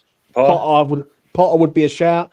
I think Potter's the sort of manager that you need at West Ham. Someone who, like, everyone sort of knocks him a little bit, but I think, yeah, he had a good run at Brighton with the sort of personnel and the setup. I think Chelsea got hung out to dry, but Chelsea's just a different level. But I think West Ham, would suit him to a point. Other than that, I think there's one man that I would have. He's at Manchester United. He ain't Ten Hag. He's actually the current interim manager, and that's Van Nistelrooy. I would 100%, if Almiron goes to Manchester and gets that done, I'd go and get Ruud Van Nistelrooy and say, listen, do you want to come and manage West Ham? I think he's a very good manager. He was very good at PSV. He's obviously come over to the Premier League, and I would give him an opportunity. I really would. I think he's someone that could make West Ham a lot better. And yeah, I'd 100% have him all day long. Sounds a fair shout, that. Would you say on that, Fuzz? Taking your Van Nistelrooy? No, I mean, he's not the long-term plan, so I can't have too many arguments about it. So another person that could be available to poach would be the former Go Ahead Eagles manager, Rene Heck, who's had he's got a bit of a I think of the word that I can't think of the word that describes it, but there's a reputation. That's it. He does have a reputation about getting the job at Go Ahead Eagles and turning them from like low tier Eredivisie fodder into a team that can upset the big established order in the Netherlands. So maybe there's something to be said about Rene Heck. Don't know how well rated or how well known people around Europe know him to be as a first team coach, but but I think I make that's a good shout. But I can understand what James' comments be, because knowing Sullivan, someone like that, he'll see as an up and coming manager, and it'd be too much of a gamble for Sullivan to take that person on. You know, it'd be very cheap. Though. It would be. Compared to other names out there, it would be a very, very cheap option. I think what Sullivan can't do, he's still old school, isn't he? So he won't let old take on anything new and shiny, basically. What it is that for me, when it comes to him, he would never buy no one out of a contract, never has. And we was linked with Almiron for months last year. Right, and people thought that West Ham were going to get Almiron. It was never going to happen, mate, because Sullivan doesn't buy no one out of a contract. He's very old-fashioned like that. To him, that's basically wasting money to a point. Do you know what I mean? Why would you go and pay $8 million for him when you can go and get such and such for free? Like, and you've got to pay the $8 million, and that's how his brain works. Whereas just a sort of rich owner, someone who knows what they want, they will pay the money because you're getting the quality, and that money will come back tenfold in the future. Do you know what I'm saying? And as I say, like it would not surprise me. Anyone's a betting man. If Lopetegui was to go, Rafa Benitez will be in the frame 100%. Wow. And I think it's absolutely disgusting the way it's gone. Do you know what I mean? I understand what Lawrence said in the chat there about the players, Yeah, but I I was look just at the coming back to that. but I look at the players also, and I go, some of them are being played out of position. That's on the manager. You've got a technical director that's come to the club and give us a midfield that's non-existent. Every team knows. Every team knows how to play against West Ham. Play straight through the middle of us, and that's it. Game over. And even like Man United last week, it should have been 5-0. How we won that game, I don't know. Do you know what I'm saying? I still don't know to this day. Yeah, and like football does that to you, right? It really does. Football's the best sport on the planet because you just never know what you're going to get, right? But yeah, for me, we could have easily held about 8 goals in the last 2 games. Easy. Without a doubt. Without a doubt. Some of the people in the chat have given us some names for managers, James. We've got Marco Boogers at the Irons as a manager. Great. Well, put it this way: if you're not doing it right, he'll kick you across the park. So be all right on that one there. He's coming with Bob the Builder, not working. Anyone he can fix it. I'll fix this. Yeah, he's still in his caravan. Sullivan saying Graham Potter at the Irons will be a good move. Yeah, I think it'll be his kind of fit. Well, yeah. Nick saying Brendan Rodgers wouldn't be bad for us, honestly. Can't see it. Basically, it has to be someone who's going to start playing the way. The problem is, right, one thing I will say on this platform, I just said it on mine, we was lied to quite a lot last year in the fan base, like by certain YouTubers or influencers, so to speak. We was lied to about how bad it really was. And when you finish 9th and you're being lied to quite a lot and you're being gaslit to a point to say, oh, it could be so much better. Right, we need to have better football, better. But then realise that you've got an owner that doesn't believe in that. That's where it's all gone wrong. And it's come round full circle. This is a Pellegrini 2.0 all over again. And on this one, we're going to have to suffer this one for a while. And it's going to hurt. Any team that plays us, when Arsenal play us, I know your man there, Arsenal fan, 30th of November, get on Arsenal. Arsenal will win that game about 3 or 4-0, easy, and that is no joke. Like they will cut straight through the middle of us. We've got no midfield, but you ain't got a pivot of like Club Americanos 2017 All Stars. You know what I'm saying? So, listen, at the end of the day, our next 3 games: Everton home, Newcastle away, Arsenal at home. If we get 3 points out of the next 3, I'll be happy. I can't see us beating Newcastle. I don't see us getting anything against Arsenal. And Everton always do us at home every single time. So, they got the mix of us. Ace says, unfortunately, this one, not at all. That place behind me and they'll raise it to the ground if he came in. There's no way if he take it. Jesus. Yeah. Words and pictures saying, sadly, a sully choice might well be Southgate. Oh, fucking hell. I don't think he would go. Shout out to Words and Pictures. Yeah, I don't think he would go with him because the reason why Sullivan will always go for someone who's beneath him. He will never go for someone who could be on par with him. If that makes sense. Because once the manager has the power, then the fan base are all with the manager and against the owner. Sully wants it that he's above the manager. Like I'm the boss. Wait, do you know what I mean? And you're there. Do you know what I'm saying? Because, for instance, if we would have got Almiron would have been overdone, would have been bigger than the owner of the club. A bit like Alex Ferguson back in the day. Alex Ferguson was bigger than the owners of United, and the same will be with whatever manager comes in with West Ham to a point. Yeah, Colin, Tony, and James. I've mentioned this already yesterday. Also said, what about Allegri, Consentio? All good name for me. Van Nistelrooy would be ideal because he's over in there. He knows the Premier League. It's a mess, mate. The problem is, Tone, I'm going to say this. I know Sullivan like the back of my hand. Yeah, and I know exactly what he will do. He will sit there. He will wait. And he will probably look at it and go, well, what's the worry about it? Like, do you know what I'm saying? Like, Yeah.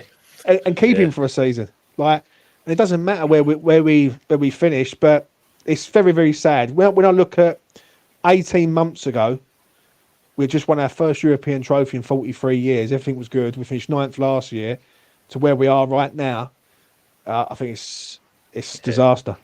Disaster. Yeah, make you right on that one. Nick's saying we could hire the manager of Pulner because we used to get him fucked every week. That's probably about true. True story, man. Yeah, Paddy's saying I think Alan Pardew's without a job at the moment.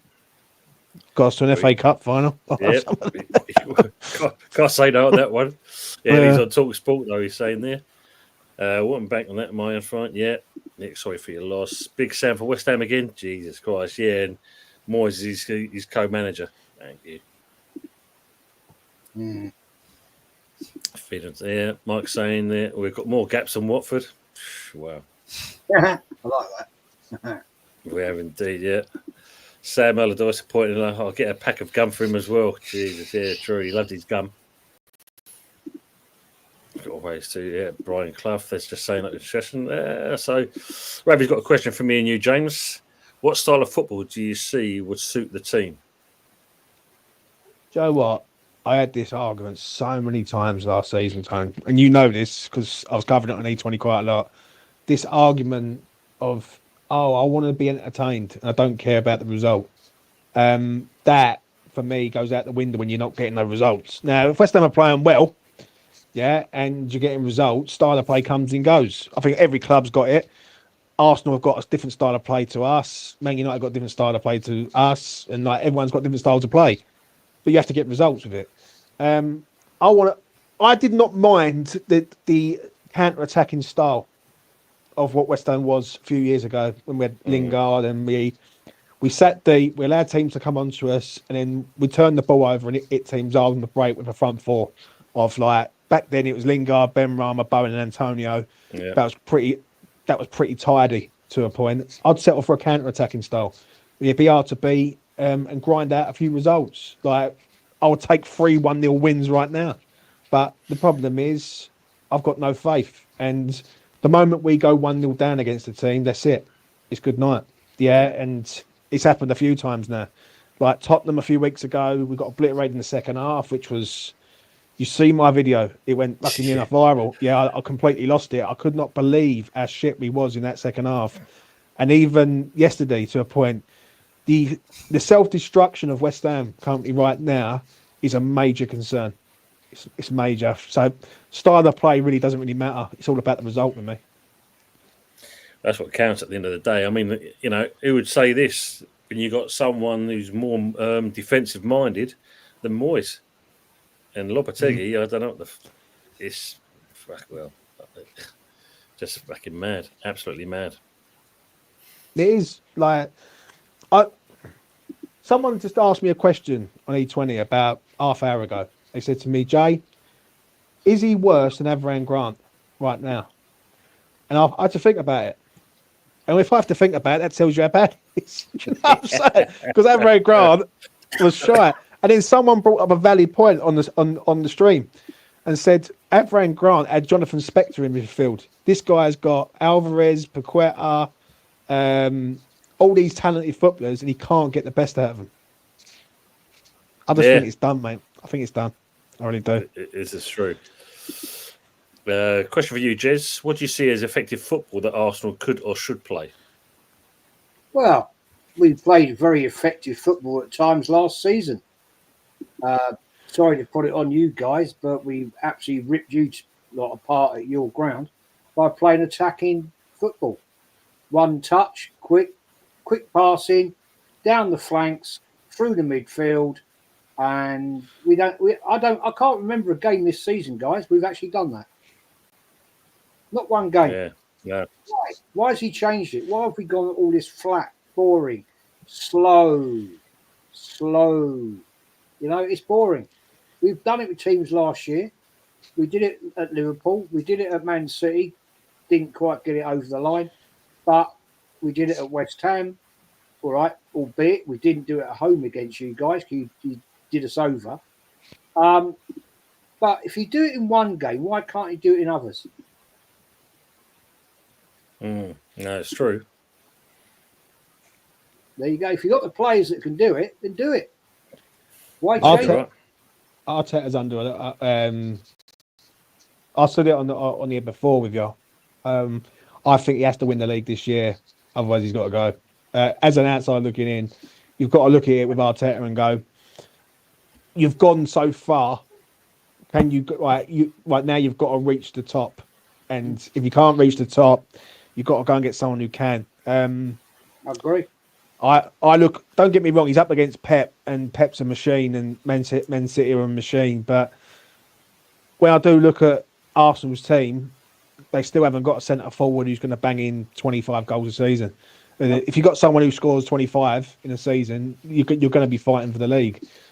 I think what it is with Arteta, he tries to play the dark arts a bit too much for me, and he tries to win games, like he tries to get in front and then contain it instead of going like the other week against Liverpool. You're 2-1 up. You should go and try and get the third and kill the game off.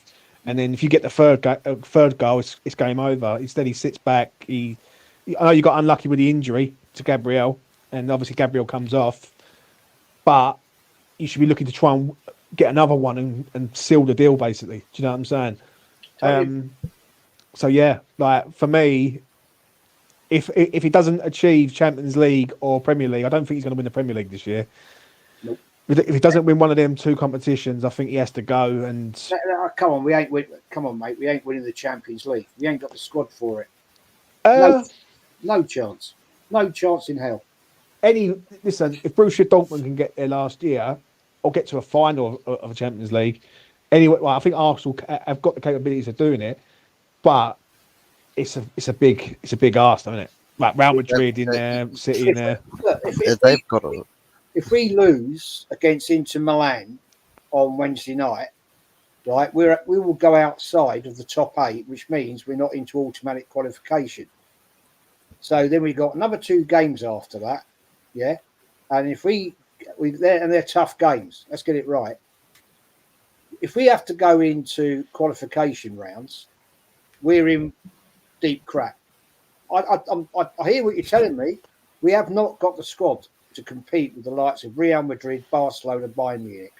Yeah, we ain't got it. Sorry, you just haven't got the striker. That's what it is. Like if Saka, well, look at the front line of Arsenal. Was it Martinelli, Saka, Havertz, Trossard's always lurking around that sort of front line, and then you got people like Jesus in there. You haven't got someone who's an out vocal centre forward. Like, do you know what I'm saying? When you look at the ones you've just described there, they've all got vocal sort of attackers. And Mbappe for Real Madrid, Kane for Bayern Munich, Haaland for Man City, and that's where the downfall is. Arsenal are defensively a pretty strong side. Yeah, they don't really concede many goals, and they always usually get done by the odd goal from time to time. Yeah, but it's the other side of the pitch where they're the problem, where they're not burying teams when they should be to a point. You're absolutely right. I mean, I've called this right. We've got Chelsea away next weekend. All right, the game today, I haven't seen it yet, but from what I've seen, what I've heard, reports people are sending me, it was a boring game. It's a different game. You know this. When you go down Stamford Bridge, it's a different game. Yeah. And right now, Arsenal are playing way too flat football. Way too flat. And I'm saying to you right now, if we lose that game against Chelsea, that's it done. That's our season gone. Yeah. We ain't coming back from that. We ain't got it. We ain't got the strength of character. I don't think we've got the mental ability. We certainly haven't got the squad to get us over the line. And the problem is with Arsenal, which they can't do, that other teams can do, is go on a big run and win 5, 6, 7 games in a row. Liverpool can do it. City can do it. Arsenal can't do it. But there's always a time. I remember it last season, funny enough. Arsenal were in a really good reign of form on the Christmas period. And I remember it, like we was dreading going there. It was the last game before the new year. And I thought we'd get hammered. And then what it was, Arsenal had them 2 games over the sort of Xmas period, and that was Fulham away and then us at home. They just fell apart. And the problem is City won't do that. I know City lost the other day against Bournemouth, but that might be a wake-up call now for City, and then they'll go another 5, 6, 7 game unbeaten run where they win every game. Do you know what I mean? So whereas Arsenal will draw a game from time to time, City will go to places and win and just get it done. Absolutely. Yeah. So That's the difference. And I think a lot of that is down to the mindset. It's down to the fact. The other thing is, I think a lot of these players that are in the Arsenal team are getting pissed off. Thanks, Robbie. You know, I think they're getting fed up with his style of play. It's flat, it's boring, it's defensive. You know, and I just think, well, you've only got to look at the body language of some of the players. They're like not happy people. And once you start seeing that in the team, you've seen it in your own team, you've seen it at Man United, you've seen it at other teams. They get fed up, they think, sod this. yeah. I mean, look, yeah, he's put it here. Arteta, he's tried so hard, gone so far, but in the end, it doesn't even matter. You know, he's still going to be there. I mean, I don't know if you heard early on, James. I don't know if you was in the chat at the time. You said about Arteta and his dark arts, but the newest thing apparently that's come out, which we've just talked about, was lemons. So that about Well, Jez, you want to tell the story again? Well, apparently what he did, he went into the changing room, right, with a bag of melons, gave it one to each player and said, I want you to cut it in half and squeeze all the juice out of these lemons into this bowl. And he said the reason for doing that is to show how you squeeze the life out of the opposition. It's a fucking lemon, man. fucking hell, mate. I mean, that's the best self-help book ever, isn't it? Like, I mean, like squeezing lemons and, you know, telling yourself how great you are. That's where he's going wrong. Like, he's done a lot of things, Arteta, over the years. Yeah, he had the dog called Win. Yeah. Big running around. He had the Anfield crowd noise. Yeah, things like that. Maybe you should look at just buying a striker. Do you know what I mean? Just going, right. Don't forget the light. Don't forget the light bulb. Yeah, the light bulbs. Yeah, don't forget the light bulbs. You can do it, guys. You can do it, guys. Yeah, You can do it, guys. What was the one? Believe. Was this one in there also where he took everyone's phone? Something about him getting robbed or something. Yeah. It was at a dinner. They were there. It was a dinner at the club, and they were with their wives and everything. And he hired fucking pickpockets to go round, nick their phones, right? And it was apparently to show awareness. Be aware. Be aware. What fucking planet is this man on? That's all I'm picturing is like James just going, be aware. Oh, mate, big, like you can just imagine it. Like, oh dear, like the game is easy. Like the problem is with football, it's an easy game. It really is. Like you've got 11 men. You've got to find a way of putting the ball in the back of the net more times than the other team, and in 90 minutes. And then you've got people that are trying to make it the most difficult game on the planet. Like it hasn't got to be that difficult to a point. Do you know what I'm saying? I think, I don't know. Like for me personally, I know a lot of Arsenal fans. I used to live in North London, and they've all said the same thing to me. This season will have to be the last one for him. Like if you're going to go down that route, you have to go and get someone of high stature. Now, whoever that is, I don't know. I couldn't tell you. I wouldn't like to even guess who the next manager of Arsenal would be. I think what it is, people are hoping that Arteta does it rather than expect him to do it. And the problem is, last season was such a tough hit on Arsenal to a point. To be in control of it and then lose it the way they did towards the back end of the season, any team would find that hard. And the problem is with Arsenal have been up there competing with City. yeah, and from where they've been to where they are right now, yeah, they've come a long way. The issue is other teams around them will start getting stronger also. Like if Almiron comes in, Ruben Almiron for me is a great manager, absolute superb manager. I can't praise him up enough. I think he's one of the top managers out there, and I'll give United 2 years now, and they will be competing 100%. Ruben Almiron's a top manager.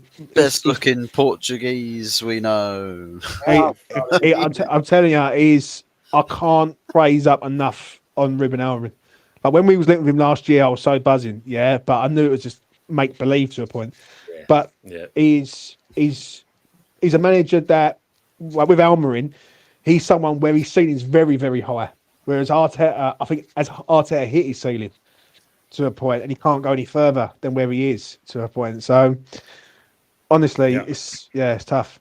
I mean, you're right, because I mean, just said it earlier on. You know, I've said it many a times. How many games have you seen Arteta when it's going all peak tong, and he just kind of, or you're just staring into space, and you think to yourself, "What the fuck is he thinking?" Because there's nothing going on, and he's looking around at the coaching staff. But it's like, you're the gaffer. But it's the same old games. Like even yesterday against Newcastle, tough place to go for Arsenal every single time. Yeah. Like Arsenal have always found it sort of tough in recent history to go to Newcastle.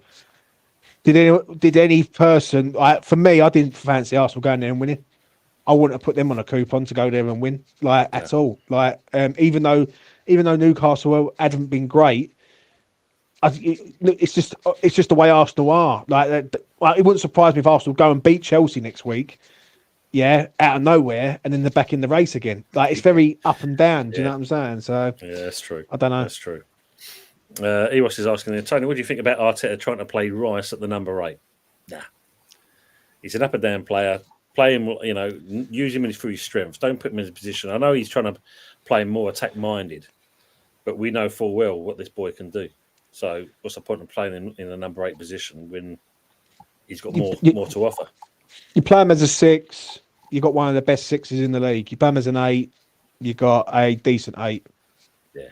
It's as simple as that. You just stifle him, don't you? I just don't understand it. Even when he was at West Ham, right, I used to say, you put him in the 6 and you put him in a 2-man midfield, him being the sitter, he can spray passes, he can do the donkey work, he's box to box, he can do that stuff. You put him as an 8, I think you're trying to improve the player, but you're not improving the team to a point. The Declan Rice right now is looking pissed off. Yeah. He don't look like the player he was last season. He looks like he's like, for fuck's sake. You see him walking off the park yesterday at half time, and you can see he was not happy at all. And he's the sort of character, from what I've seen him play at West Ham and Arsenal. He wants to command that 6th position. And he's just like, right now, he's like, he was arguing with his teammates yesterday. He's having a go at them. Quite rightly, because they're not performing. Yeah. That's what you want to see from players at the end of the day. If you know the team's not doing well, you want to get in their faces. You want to get them jived up. Yeah, he was having a right pop at Marino. He was like, at one point, he's going, you can see him, he's like that, And yeah. Mad. The problem is he's just not an 8 though, mate. That's the problem. Like I just don't think I just personally don't think he's ever going to be an 8. Like he don't score enough goals to be an 8. Don't get me wrong, Deck's a good player, right? Or not a good player, he's a fucking great player, in fact, yeah.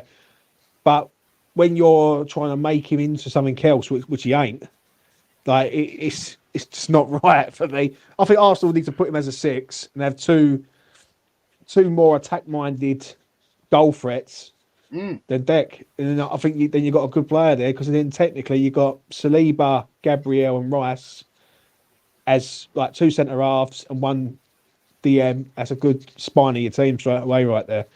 I think what Arteta's trying to do to him is trying to make him into something he ain't. But that's what Arteta does, mate. Yeah. He likes to put players into a different position. And it don't work. He's done it with like too many players now. And the players get pissed off of it. And you can see they almost, I'm not saying they have, but you can almost see them thinking, nah, fuck this. Ain't working. Fed up with this idea, and you've just been a clown. Anyway, John, I've got to bounce, man. Thanks, Jez. If you'd like to shout yourself out. Yeah, it's Arsenal history and more. Everything Arsenal history and blah, blah, blah, blah, blah, blah, blah, and all that. And as always, mate, Fuzzy, big up to you, man. You too, mate. His own TV, big up to you. And Tony, as always, man, thanks for having me on. No, as always. Been a great chat. Thank you, mate. We'll be wrapping up soon anyway. But yeah, we're just going to go through that. But Jez, as always, thanks for having on, mate. You know, and I'll catch you all another day. Take care. Catch you soon, mate. Take care, Take man. it easy. Mate. Shut up, mate. Shut up. Colin said to us, James, would love us to play 4-4-2, basically. He used to love us playing 2 up front. Even now, I'd even try Antonio and Kudos or even Guilherme up front with either of them too. Try it, mate. Shout out to Colin. Honestly. Yeah, Try absolutely. it. Chip says I was in the back room. Listen, no, it's fine, mate. Chelsea and Man U were spurts and starts a bit boring. Yeah, they were. Arteta the lemon. Light bulb up his ass. Jesus. It was, his quote: "Be the potato, be the potato, guys. Potato can be devoured in many ways. Mad. Potato, roast potato, jacket potato, Ball fries. potato. Yeah, be the potato. It's Declan Rice is mad. a potato. That's why he's struggling to play football at the moment. It's just You just know he's reading it out of a book, don't you? It's mad, mate. It's mad. What he does is he goes on Google every time he gets home after a game and he thinks, let me go to a quote generator. Yeah. AI quote generator. Generate me a quote that I could use as inspiration. You know what? And he's got his potatoes for his Sunday roast. He just puts potato in. It comes out whatever he likes. Honestly, mate. Oh man, Yeah, he's saying next week we'll take in bananas, get them to unpeel them with their arse cheeks. Fucking hell. When FA Cup in 5 to 6 years for a team like Arsenal not good enough yet. Clartetta in the wrong profession should be a self-help guru. Yeah, with some of them comments. Mike saying, "Fake me, Arteta will be on the fishing boat with Cantona." Jesus. Big up to 4AK4P. Big up to you, gents. Big up to yourself as well, matey. Pickpockets, fucking idiot. Arteta also had pickpockets. Yeah, I told you he's the new Fagin. I can start calling him that from now on. City till I die, no matter what. Absolutely, mate. Even though with the loss, he's still going to be up there. Yeah, I got to be honest. I done that video yesterday. Fucking, I must have had half of Nottingham in my chat. Like, coming out of me. Honestly, mate. Honestly, fuck me. Go over and what you see that video. Yeah. Go in the comments section, right? And that's not even the half of it, right? All the comments after come through, all from Nottingham Forest fans, and I was like, yeah, listen. Well done. I'm not going to sit here and praise you up when we've got a manager that ain't got a fucking clue what he's doing. You know what I'm saying? But yeah, I must have had half of Nottingham in my chat yesterday, which was quite funny. But I must admit, I will give them some praise. I thought they were excellent from start to finish. I thought Milenkovic is a bargain for 12 million. Another player that West Ham could have had, let go, and fucked about with to a point. Yeah, really did. Great signing for them. Milenkovic, and do you know what? They was always going to win that game from minute one. It was never in doubt. Like, do you know what I mean? I never sat there yesterday and thought, "Oh, we've got a chance in this game." The moment we see that lineup, it was a containing job. Yeah, and you know, I'd for us winning the game because we just there's no way we was going to get anything out from that. I believe that was the case anyway. Stop, James. I'm going to get the tablets out. Don't mention Amarin. No, mate. Painful, mate. Yeah. Away the lads up the mighty Mags. Yeah, absolutely, mama. Can't see where a win is coming from at the moment. Well, we're in there as well. 4-word fun. Hello. Hello to yourself as well. Thanks for coming on. Good seeing you for the first time. For some reason, none of my messages are appearing on Nick 1. Interesting. I know there's some comments I've got to read out. I've stored at the moment. Eros Whitefellas, good to see you in the chat. Oh, well, I think I said Arsenal won, Newcastle won, even lacking optimism. Arsenal were a letdown. No worries. I don't understand why. Fly, Max, fly. Forward Fund saying you can revive 2 legends from your fellow panelist clubs, one from each to play in the prime for your own club. Who would you pick and why? No picking anyone who's played for your club. Oof. Legends from the so basically Man United, isn't it? It'd be Paul Scholes for me. Best. Yeah. Paul Scholes, good shout. I'd have Paul Scholes, great player. And who would the other one be? I am going to say, even though he did play for West Ham, Teddy Sheringham in his prime. Mm. I thought he was great. I thought that 99, remember that 99 era very well with Man United, and when they had, was it York, Cole, Scholes, Sheringham, Nicky Butt. I'll tell you what, Nicky Butt's one player that's very underrated at Man United. Mm-hmm. Doesn't really get a lot of mention ever, really, but he was always sort of a steady Eddie. But obviously, when you've got Paul Scholes in front of you, it's very hard, isn't it? It's true. I mean, for me and that, I'd go for Beckham, because at the end of the day, and that is a workhorse. Similar to our young Frank back in the day when he kind of was young Frank, and Andy Cole. Yeah. Guaranteed you got goals in. What about for you, Fuzz? Who's your 2? Well, George Best, I would want. Well, unfortunately, you can't pick your own club, so you've got to look at West Ham, because there's only me and James here, so you can't use the Arsenal merchant. Who would I revive? Well, I would like prime Rio Ferdinand back in that team. As a vocal figure at the back, because he was a bit more sort of a no nonsense character. Like he was one of those players that would be in the contingent that would bully the younger players at Carrington or at the training grounds, and just literally people, even guys like Ronaldo, when he was in there doing his little tricks when he first came in, he was bullied. He was bullied by the old guard there, and it created that sort of elite character, because he thought that he'd go in there, be the star of the show, but he got humbled real quick. So I think there's a lot of players that do need real humbling in today's squad. So Rio Ferdinand definitely one of them, and a battle mindset in midfield with Roy Keane, because I think with players that we've got, there is a fair bit of technical quality there, but you need the mentality for it. You need to go into every game thinking about it as a full-scale war. You're going out there for blood.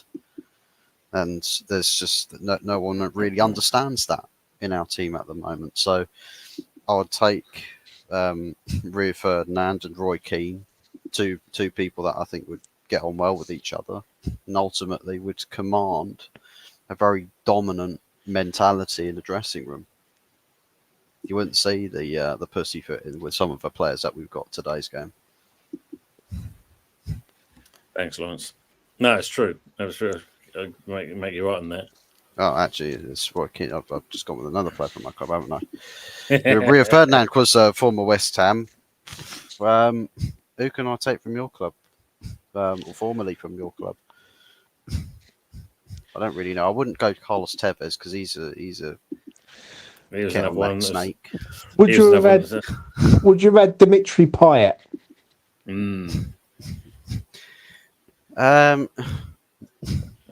For his quality, if he had a bit more, if he had an air of loyalty, more of an air of loyalty, I'd probably say yeah, because I think as far as the quality goes, very unique sort of quality of player. But I feel like if he would ever have gone to United, it would be for a mercenary reason. He would he wouldn't don the shirt and really put his hard sweat and tears into that shirt. He'll just take the paycheck and run. Maybe prime Michael Carrick, I suppose. Yeah. A prime Michael Carrick, I'll take him back. Quiet, a bit quieter on the pitch, but did God's work when you didn't notice it, really. Defoe. Yeah. What about Defoe? Take Defoe. Well, I'll definitely take Prime Defoe ahead of the two strikers we've got at the moment in a heartbeat, easily. But yeah, I'll just catch up in the chat. Yeah, there's another one. The Canio. yeah, Yeah. the Canyo's a fair shout. Big up Michael. Big up to Tony in the panel and everyone in the chat. Yeah. Oh, that's a good shout. Yeah, for you, Fuzzy. Would you take James Collins? Oh, Ginge. No, I'll take Ben Johnson. Yeah, Your favourite. respect, in homage of Steve, Ben Johnson. Yeah, in homage of Steve. What's Fuzzy's link? Mama Frosty will put that shortly for you. There you go. Forward front. There is his link. Yeah, big ups for Mama Flossie. Yeah, Defoe's a good shout as well. Yeah, love Defoe. Let me just catch up with the chat. Yeah. Paolo Di Canio would be ideal for West Ham and give players a good kick up the arse. Yeah, Kevin Nolan. Michael Cole-Palmer was a joke of the day. Yeah. Carrick was a dog. Just catching on there. Tal Benhaim. Yeah, do you remember that one? Jeez. What a goer. You know. Well, it's prime. What was it? A Delta Rat from a QPR. Sanchez and Jackson got 0. Augusta got 2 in my ratings. Woof. Yeah, our goal came from Sanchez doing a madness. Can't lie.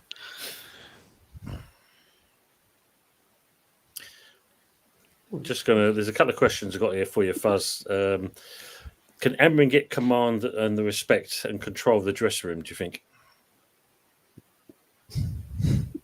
I'd imagine he should, but I think Ineos need to work very closely with him to remove the people that have definitely been here too long. And I think they might just use this interim period to really analyse the proper the proper players that are dragging, like they're anchoring this team down, are not letting it, move on, or who's having the biggest negative influence in the dressing room, and look to get rid of them. Because I mean, as much as we want to say that Amorim comes in and does, moves heaven and earth to make things tick for this United team, one thing that we know about this United team, there's too many players that have seen too many managers get sacked. And it's just every time a next manager comes in, I mean, Ten Hag had his issues. Can't deny that. But it's like we see it today. There's players still there from as far back as Van Gaal. And that's bad. That's really bad. You don't see that shit at other clubs. Only at Man United is that a unique problem where that many players survive that many managers whilst not warranting them being kept on by the club. It feels like to me there's a few players there that are solely being kept on in club image, player image. They look good in the Man United shirt. They don't play good. Like who, for example? Marcus Rashford, straight off the bat. Guy's been here way too long, and his attitude stinks. The worst thing about it is he tries to spin this. He spins all the plates in the world with all of his PR stunts and challenging the authenticity of Manchester United fans who go after him and say, "Mate, you don't care," and he's like, "Shut up! What do you know? I'm Manc born and bred, mate." Yeah. There's been billboards of me around Manchester. I've got a mural not far from Old Trafford. So I'm Mr. Manchester United, and like, you don't behave like it, mate. You genuinely don't. It feels like sometimes your body language on the pitch is absolutely terrible. What do you think of Bruno? Bruno's a guy that is, he's got his heart in the right place, but Take care, sometimes Colin. his heads can be screwed on the wrong way round for me. Mm. Take care, Colin. And it feels like with Bruno, it's like, yeah, he'll exude the passion that you want a player to have, but sometimes he just doesn't use his head. And it's like you can't rely on a player that 1 week will have his head screwed on straight, then the next week he's woken up with a bedhead, and the rest is history. Can't string 5-yard passes together or everything. He makes all the wrong decisions, tries Hollywood passes, tries to just route one it when the manager will tell him, why are you trying to cut out 90% of the pitch here? Like, go for the simple option and let the team build up properly. But then he's there, trying to do some crazy shit. Like, it's almost like it's trying to outsmart or outdo Cole Palmer. It's like, oh, look at me, I'm the real baller on the pitch. And it's just like, you don't have to prove this. Just connect the dots at the top end of the pitch, because our front line is not firing. It's absolutely atrocious. Absolutely atrocious. And it does come from it. Like, you are a massive part of that front line. You got to help make it tick. The wingers, big problems, are greedy. They just take shots from stupid angles, stupid positions, stupid ranges when the chance isn't on. They try to go for wonder goals all the time. Garnacho, absolutely embarrassing today. An absolute embarrassment. 20 years old, I don't care. Oh, he's just a kid, I don't care. Ferguson said it. Yeah, if you're good enough, you're old enough. Yeah. Doesn't matter what your age is. Look at Lamine Yamal. That's what a proper winger should be. That's what Garnacho should be doing. But he's not. Today he is chewed out by Casemiro. He stupidly lost the ball, and then he's just like, oh, well, the player that has just taken the ball off of me, he's literally right there. I could just run a little bit harder and I'll stick with him. No, he just lets him go. Nobody comes across either to close off the lane out the outside. He's just free running all right the way down the ring. I'm like, wow. What head? Where is your head? Seriously, there's serious mentality problems with players at this club. Massive mentality problems, and I don't know or think that just a Ruben Amorim having his intervention is going to be enough to change that. Like, come into a club that's got its problems and needs to be built up from scratch, but with problems like that, that's deep-seated rot. That's rooted. You got to really dig the whole goddamn thing out, or the whole stump. This is true. Roots and everything. This is true. So, Oshi, late into the chat, Oshi, the Cheshire Cat, aka Jose from El Tel Cocorel. How we doing, mate? Sorry. Tired, very tired. I've had a really frustrating day. Well, Forward Fun says, I thought I actually went onto a certain adults entertainment site, then realised I'm still on YouTube. Then Jose just came on screen. He did what on screen? Dear me. Yeah, Jose's too busy trading stocks. I'm going to say, I'm just typing in saying good evening to him now. Look, there you go. Because it's a bit earlier in the States, isn't it, than what it is for us. It's about 6 or 7 hours behind up there. Yeah. But no, I know that you had, sorry, I've been on another show, but I know that you had a couple of other people on earlier. So I've missed all the chat. I don't know what's been said. I've not watched it back. Obviously, people on the panel have all had differing results this weekend, and therefore there's differing opinions to everybody that's on the panel and that has been on the panel tonight. At the end of the day, it's just another weekend of football. It's now nearly over. Last game tomorrow, and then we move on to next week. It's very true. So just to introduce you, Nalshi Fuzzy. This is James from Me20 Zone TV. James, there, Jose. Hi, James. Yeah. So it's Hiya. good to catch up with each other there. There's one here for us, James, which I think is quite relevant in certain respects. Can I ask the panel if the men's team is doing badly? Does it affect the women's and academy teams, i.e. West Ham with Loppy, poor management skills? Is it affecting the academy and women's teams also? More than likely, yeah. Not to my knowledge. I mean, Man United's under 18s team slapped Leeds. Completely slapped them. I think it's like 8-0 or something. Wow. The problem is with our lot is we've actually got a good academy. Like our academy players, our under 23s actually doing not too bad. But I don't really hear any good results coming out of that. Do you know what I'm saying? Like from last season, when we won, I think we won a trophy in Arsenal's ground, funny enough, which makes a change, doesn't it? Because Arsenal can't win nothing at the minute. But yeah, for me, I don't know, mate. Like the Lopetegui thing, West Ham have gambled and they've come up short. I'm afraid when you're gambling with a manager on a 2-year deal with an option of a 3rd year with no real plan, it's going to affect everyone. It's affecting the fan base right now. People are angry. It's going to filter down into the sort of other, like the youth and everything. And I just don't see, for me personally, I just don't see where we go with him. I really don't. I think it's only going to get worse. I think we're going to get a couple of good idings before the end of the year. And I do fear which ones they're going to be, if I'm honest. Yeah, it's true. I totally agree on that. Ravi's got a question for you, Jose. Thoughts on how you got the 2 wins and the positives in the team? It's all about consistency. We haven't been consistent enough. Listen, when we play at home, I don't care who we play against. It doesn't matter what team we're up against at home. I always fancy us to win at home.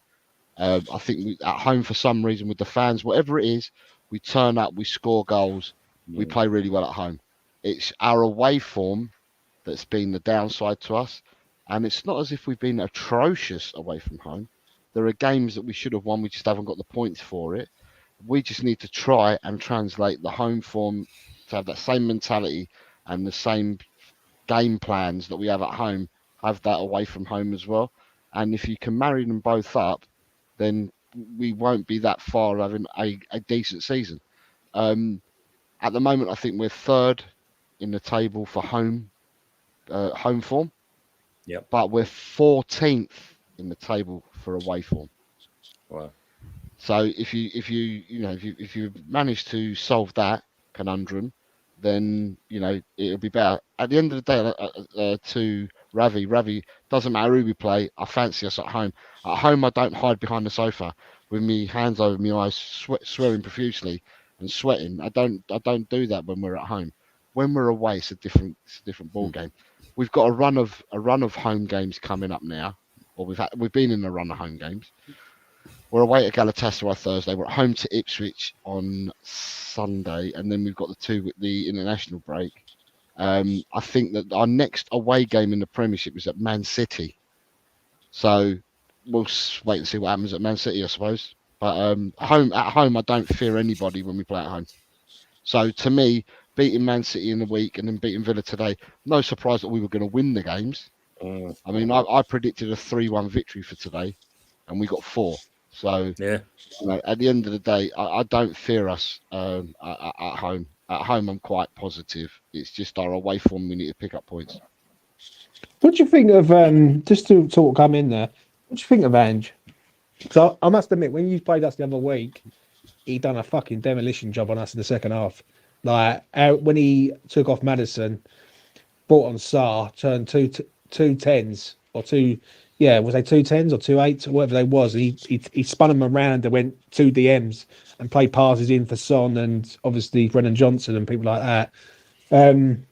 He showed us up to a point in the second half, like a few weeks ago when they battered us 4-1. What do you make of him? Right, so me, this is only my opinion because you're asking me. When Postecoglou was signed, I didn't have any preconceived ideas about the fella. You've got a lot of people in the fan base saying he's a farmers manager, he's come from the farmers leagues, never done it in the Premiership, and there's a lot of people that straight away are on the back foot and the back burner with him straight away. And it doesn't matter what he does, they're totally against him because they were before he started. For me, I've maintained this all the time. The gaffer was given a 4-year contract. When he was interviewed by whoever interviewed at Tottenham Hotspur, the people, the higher ups that interviewed him, they would have said, "This is the job. This is what we're going to do for you, and this is what we want our manager to do for us. If you align together and you hire the right man and you give him a 4-year contract, it's because you've got a plan and you've got an idea for the next 4 years. That's what my way of thinking is. And so for that, last season, I heard all the stories from people, from the supporters, and different supporters, different areas saying, he ain't got no clue. He hasn't got no in-game management. We get destroyed with high lines. We play with inverted fullbacks. We're conceding goals from set pieces. I hear all these different narratives about it. And then I look at this season, I think to myself, okay, where are we this season? Has he had in-game management? You've just said what he did against West Ham. I thought he had in-game management today against Aston Villa as well. And there is in-game management that he's got. Do our fullbacks invert? No, they don't. They don't invert like people say they do. Do we play a high line? Yeah, we do, but so does the majority of the Premiership. So there's all these narratives that people come in and people say. For me, I'm behind him. I'm behind every manager that comes to the club. Whether I like the appointment or not, I'm behind the manager. I was even behind Christian Gross. So do you know what I mean? So if you're behind all the managers, and whilst he's Tottenham manager, I'll back him. But I think that people need to kind of turn around and have a good look and think to themselves, take your rose tinted glasses off because you're anti him already, and actually look at what he's been doing. And to me, I think to myself, you got to give him his chance. Let him carry on, see what he can do this season, and for me, beyond, I wouldn't be chopping and changing manager. We've done that too often. So, and how many managers out there, if you were thinking of it, because I know that West Ham, you guys are thinking about your manager and all that. How many other managers are there out there at the moment? That are prepared to, go, that are available now, or is it the type of thing that you'd have to wait for managers for the summer, so to speak? I get. Listen, I totally get what you're saying. I think on Lopetegui, it's a problem.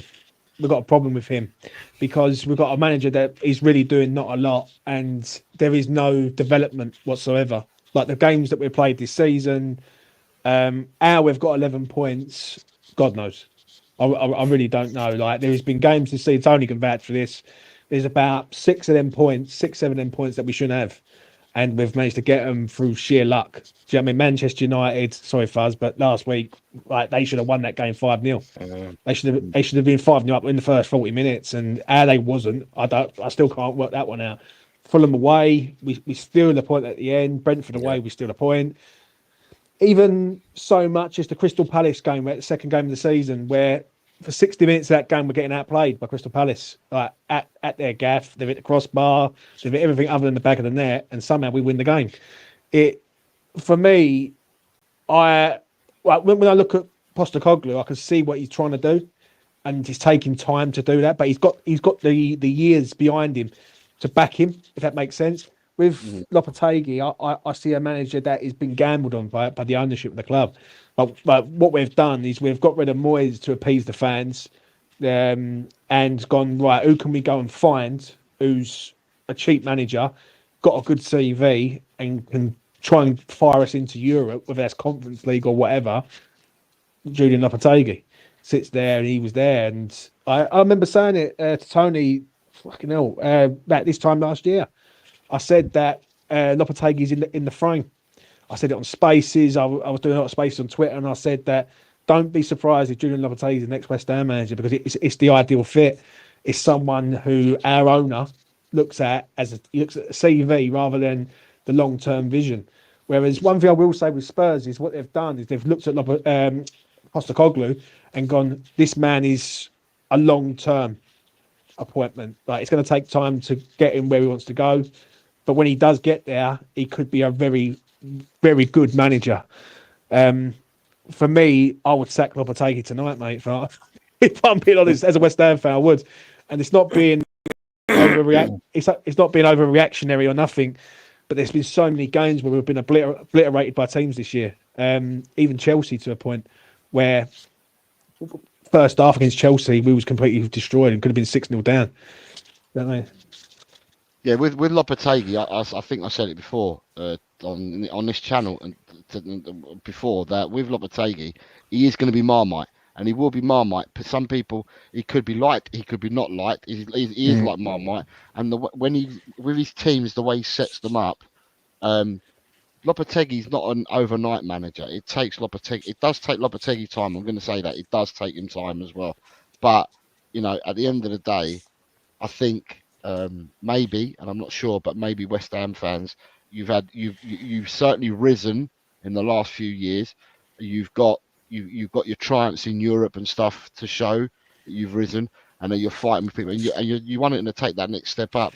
Your board, whoever signed Lopetegui, I've looked at him and said that he's going to be the manager that's going to push us on. It's whether.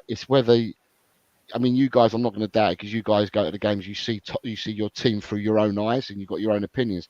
If you believe that he's not doing it for your team, and he's not improving the players, and he's not, getting the best out of what you've got, is it right to make a change this early?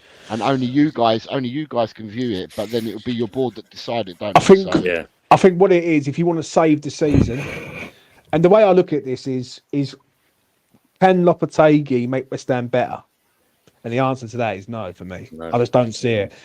Tony can probably vouch for this. Like when you look at West Ham right now, we're going backwards, and we're going backwards at a rapid pace. And when I look at the players that we've got, we should not be in this situation where we're going backwards. Now, there's losing games.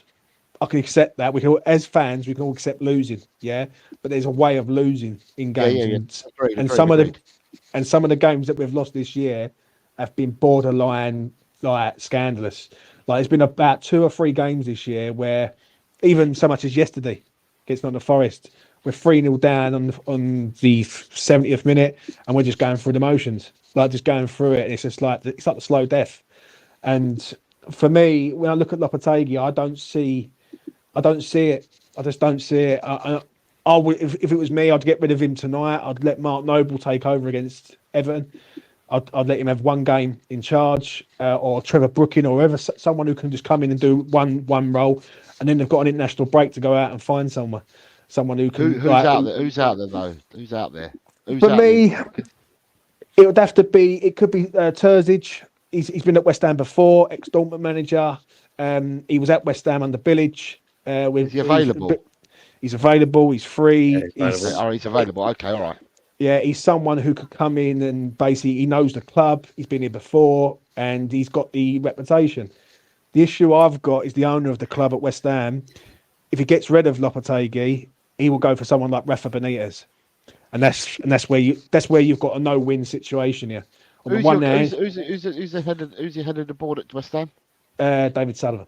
He's the one that's been there for years. So Yeah. is he not? Is he? He's not a football person, is he?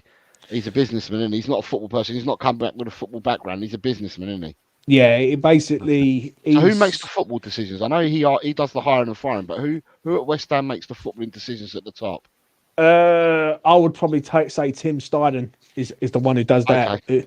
Like he's like the technical director. The ex-Villa guy. Yeah.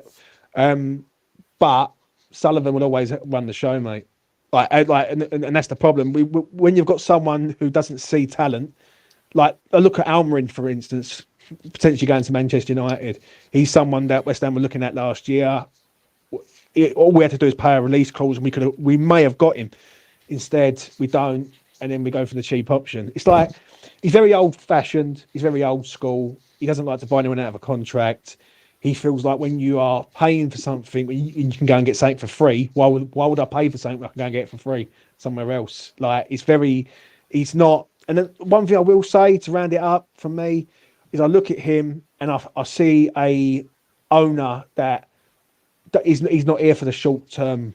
Like he's here for short term. He's not here for long term. So getting a long term manager in doesn't benefit him. He's always going to go for the short term option all the time. So sad, really. It really is. See, for me, I'm looking at Tim Steiden, if that's the fella, and I'm thinking to myself, Tim Steiden should be the one that's going out looking for the talent, if you want to call it that, for whoever you bring, and then then Tim Steiden should be saying, well, the football decisions are mine, then this is the person that I want. And then the fella Sullivan's got to do is say, okay, we pay you to make these decisions, we'll bring him in then. right? Rather than the way that you're saying that he will always look for the cheaper option, and that doesn't sound like a marriage made in heaven, so to speak. That sounds like you've not brought someone in to do the football side of it, because if you're then going to still make the ultimate decision, then and it's not a footballing one, because surely you're paying that person for his skill set in Tim Steidten, then you should be agreeing with what Tim Steiden's bringing to the table. Completely agree. Completely agree. That's what the stumbling block is, though, because obviously I think Steiden's got this list of, this is what we should be doing to move forward. Sullivan says, yeah, it's not a bad in that, and then he kind of goes at me back pocket, but I've got this list here. Yeah. Can we go and get these instead? It's a bit of a mishmash, isn't it? It's a bit of a It's not good times for you guys at the moment. No. I mean, Mike West Ham, it's put here. Sully shops at Poundland, not Tesco, basically, and that's the kind of problem we are getting at the moment. Steiden did, but Sullivan overruled him. There you go. See, just said there's the list, but Sullivan's got this other one basically. So that's kind of proves the point. I mean, just one that Michael Chelsea's put up here. Lopetegui is sure he can't last much longer, can he? We've already said he's probably going to be going. I mean, obviously he's put in there Gary O'Neill. He's going to be the next manager sacked. What do you think about him, James? Ex-West Ham. Do you think he could? It's a mess, mate. It really is. And the thing is, the problem I've got no faith. I've got no faith that if Lopetegui was to get sacked tonight, I've got no faith that the owner's going to pick the right man. That's and that is the general worry. The problem, I'll tell you what it is. Yeah, when we had Pellegrini before, back in the day, it was a disaster. First season was okay. Second season was a complete disaster, and he signed one of the worst goalkeepers that I've ever witnessed play football in my life, in Roberto. Yeah, this geezer was fucking hell. But all us four could go in goal and do a better job, right? And then he brought in David Moyes, and David Moyes was a manager that wasn't coming in to be the manager that he ended up being at West Ham. He was coming in to be a stability, keep West Ham floating around mid-table, like highest, probably 10th.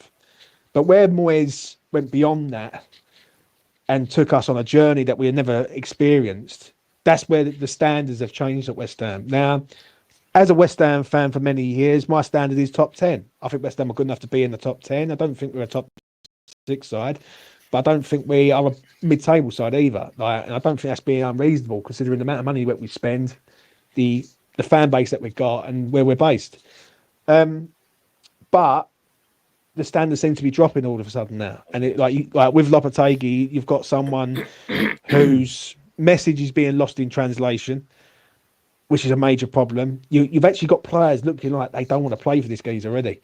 And we are 10 games into the Premier League season. And my fear, now I don't think West Ham will go down, but we could be in a scrap. Right? I think we've got enough firepower to get out of there with the players that we've got. But it doesn't mean to say it's right for where we are. It simply doesn't mean that. And I think that you have to have a standard at West Ham and say, well, hold on a minute, this is unacceptable. Like when I use Fuzz for example, where Manchester United are right now, that's unacceptable for Manchester United to be in that position. That's why they had to get rid of Ten Hag. Yeah. And I think with West Ham, I think we're in that sort of same category to a point. We shouldn't be here. Yeah, we're not and the problem is we're not going forward, we're going back. And I think the owner has got to cut off his nose to spite his face and save a bit of pride here and say, right, I've made a mistake here. I've got to let him go. Tim Steidten, go and get the manager that you believe we can get, and I will pay the money. Right, do you know what I mean? And I think a lot of West Ham fans will go. A lot of West Ham fans will turn around and say, you know what? Fair enough. You've got it wrong. Fair enough. You're going to correct it. We correct it now. And I think some of us would accept that. But the problem is, as I said earlier on, it would not surprise me in the slightest if he went for Rafa Benitez. But do you think these conversations or these thoughts have already started high up in the club already? Because with Man United, we know what happened in the summer and they kept Ten Hag on and that. But with the results and with the football and the scores that were still coming through, you had a feeling, well, me as an outsider, Fuzz will know more, but me as an outsider looking in, I had a feeling that Man United were going to make a change. I had a feeling that Man United were already looking out for another manager because they knew that the tide wasn't going to turn back round. Do you think at West Ham that this is the thought process already of people at the top? Do you think they're already thinking about this? It wouldn't surprise me if they are. Like, it wouldn't surprise me. But the problem with our club at present is we never do things at the right moment. Like, knowing West Ham, they will probably leave it till the Liverpool game on the 29th of December, then make a change. Like, instead of looking at it right now and going, right, this is not right, we can correct this, get him out, identify if it's Terzic or Potter or whoever, identify them, make contact, get them in, get it done, give them the Everton game if you can't get them in before that, or you give them the Newcastle game and you say, right, you bring them in, you've got an international break, you can work with the team that are there and then go from there. It's the manner of the defeats that's the problem. Like, we're getting obliterated by teams. Like, even against Hughes the other week, 10-minute spell, completely destroyed us in 10 minutes. We're all over the place, and it's like, it shouldn't be like that. Do you know what I mean? Listen, I can accept West Ham losing, like, as I say, but I can't accept West Ham getting like piped every week like that. Like, I see that years ago, right? And even under Moyes to a point, like, forget like last season, but with under Moyes' tenure, there was times where one thing we had in our Arsenal was that we was good defensively. At present, we're not good at anything. We're not good at set pieces. We can't defend. We've got no build-up play. And it's not me being over dramatic, and I think I'm just literally being honest. Like, Antonio probably vouched for this. We've got nothing, mate. Nothing. And that's, if these teams at the bottom start picking up pace and start winning a couple of games, and West Ham are floating around there, can I look at them boys and say, are they in it for a scrap? Right, and probably about 5 of them are. The rest of them I wouldn't trust as far as I throw them. I mean, what you said earlier, that when you think about it, Man United acted and got rid of Ten Hag, and we need to be in that position. I think they are looking at managers. I think they've already got a list already drawn up because, as James said there, full well, you've seen it in succession of years. Once you get past that December phase, if you're in that bottom half, then the chances are you're not getting out of it. And if you're in the bottom 3, you're definitely not getting out of it. Yeah, like I said, I'm not close. I'm not close to it, Tone. I'm just saying, from looking out to in, like I did at looking at Man United, because that was everywhere. I'd say Man United was high profile. Not being disrespectful to West Ham. No, it's right. Man United and the results and everything that was going on at Man United, to be quite honest, was kind of a circus, and it'd been going on since the summer. So there was a lot of baggage still there from the summer that was carrying on, and with the results not turning. As an outsider looking in and not being a Man United fan, I could see myself. I had the feeling that they were looking for another manager, and that sooner rather than later would go. With West Ham, because I'm not close to the situation with West Ham, I'm not sure. You guys are. It's your club, and that's why I'm asking the question: are they in that position where they started to act behind the scenes already? Because what you got a game coming up this weekend, and then after that it's going to be the 2-week break. So does it happen before that, or do you have to have a result go for you or against you at next weekend for something to happen? I think if we win, he stays. Yeah. I think if we draw, he stays. I think if we lose, and the manner of the defeat, I think he might go. You're at home, right? At the LS. Yeah. Okay, you're at home. And the thing is that if they take points off us and we're in a relegation fight, that's a problem. You know what I'm saying? Like, because Everton have been on a good run of form, even though they didn't get the result yesterday. They've been all right. Everton, like, they was unbeaten in 5 before they lost yesterday, I think it was, and they know how to win at West Ham. It's the worst game to face when you need a result, especially for us, because Everton always turn up at our gaff and they always nick a 1-0 win and walk away, and it's probably going to be the most depressing game of football ever, and they will nick a result. I just feel that, like, with me personally, I can't really speak for Tone, but I speak for myself. I can't see the vision with him. Like, I can't. And I look at him and I think, if you're going to if this is what it's like now, what's it going to be like in the next 10? Do you know what I'm saying? If it's bad now, and people were using the excuse, well, we've played Tottenham, Chelsea, Man City, etc. All these Villa, right? All these clubs. But the next 3 games are massive for West Ham. Everton at home, Newcastle away, Arsenal at home. By the time we get to the 3rd of December, which is Leicester away, I think it is, we could be in the bottom 3. And that's a major concern. Like, and I don't trust Lopetegui to get us out of this shit. So when I you're really saying don't. you can't see the vision, are you talking about the style of play? What Everything, you are? mate. Is that what you're talking about? Vision, yeah. Every single thing we've got. Tactics, formation.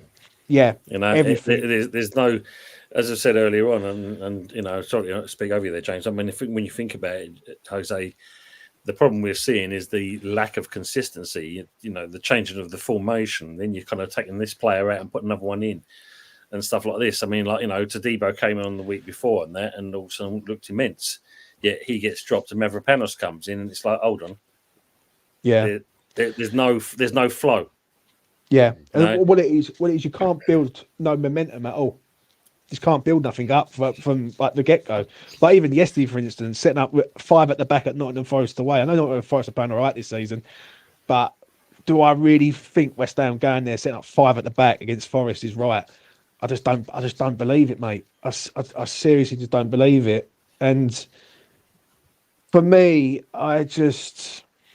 he's playing players out of position. Players are getting sent off. It's a mess. It's a simple mess. And when you've got a manager that the only thing that this geezer's good at is shouting from the touchline and saying sorry to the fans after a defeat, and that's it. Yeah, and right. I'm going to say this, just shout out to Ryan, yeah, because I just see the Wolves thing there. Wolves fans messaged me, with Lopetegui and said, "You don't realise that this manager is it ain't going to be a good appointment." And something stuck with me on a message. They said to me that we thank him for coming in and helping us stay up, but this man was always going to the following season he was going to send us backwards because he was just he can't. He's too set in his ways, and he can't grind the result out.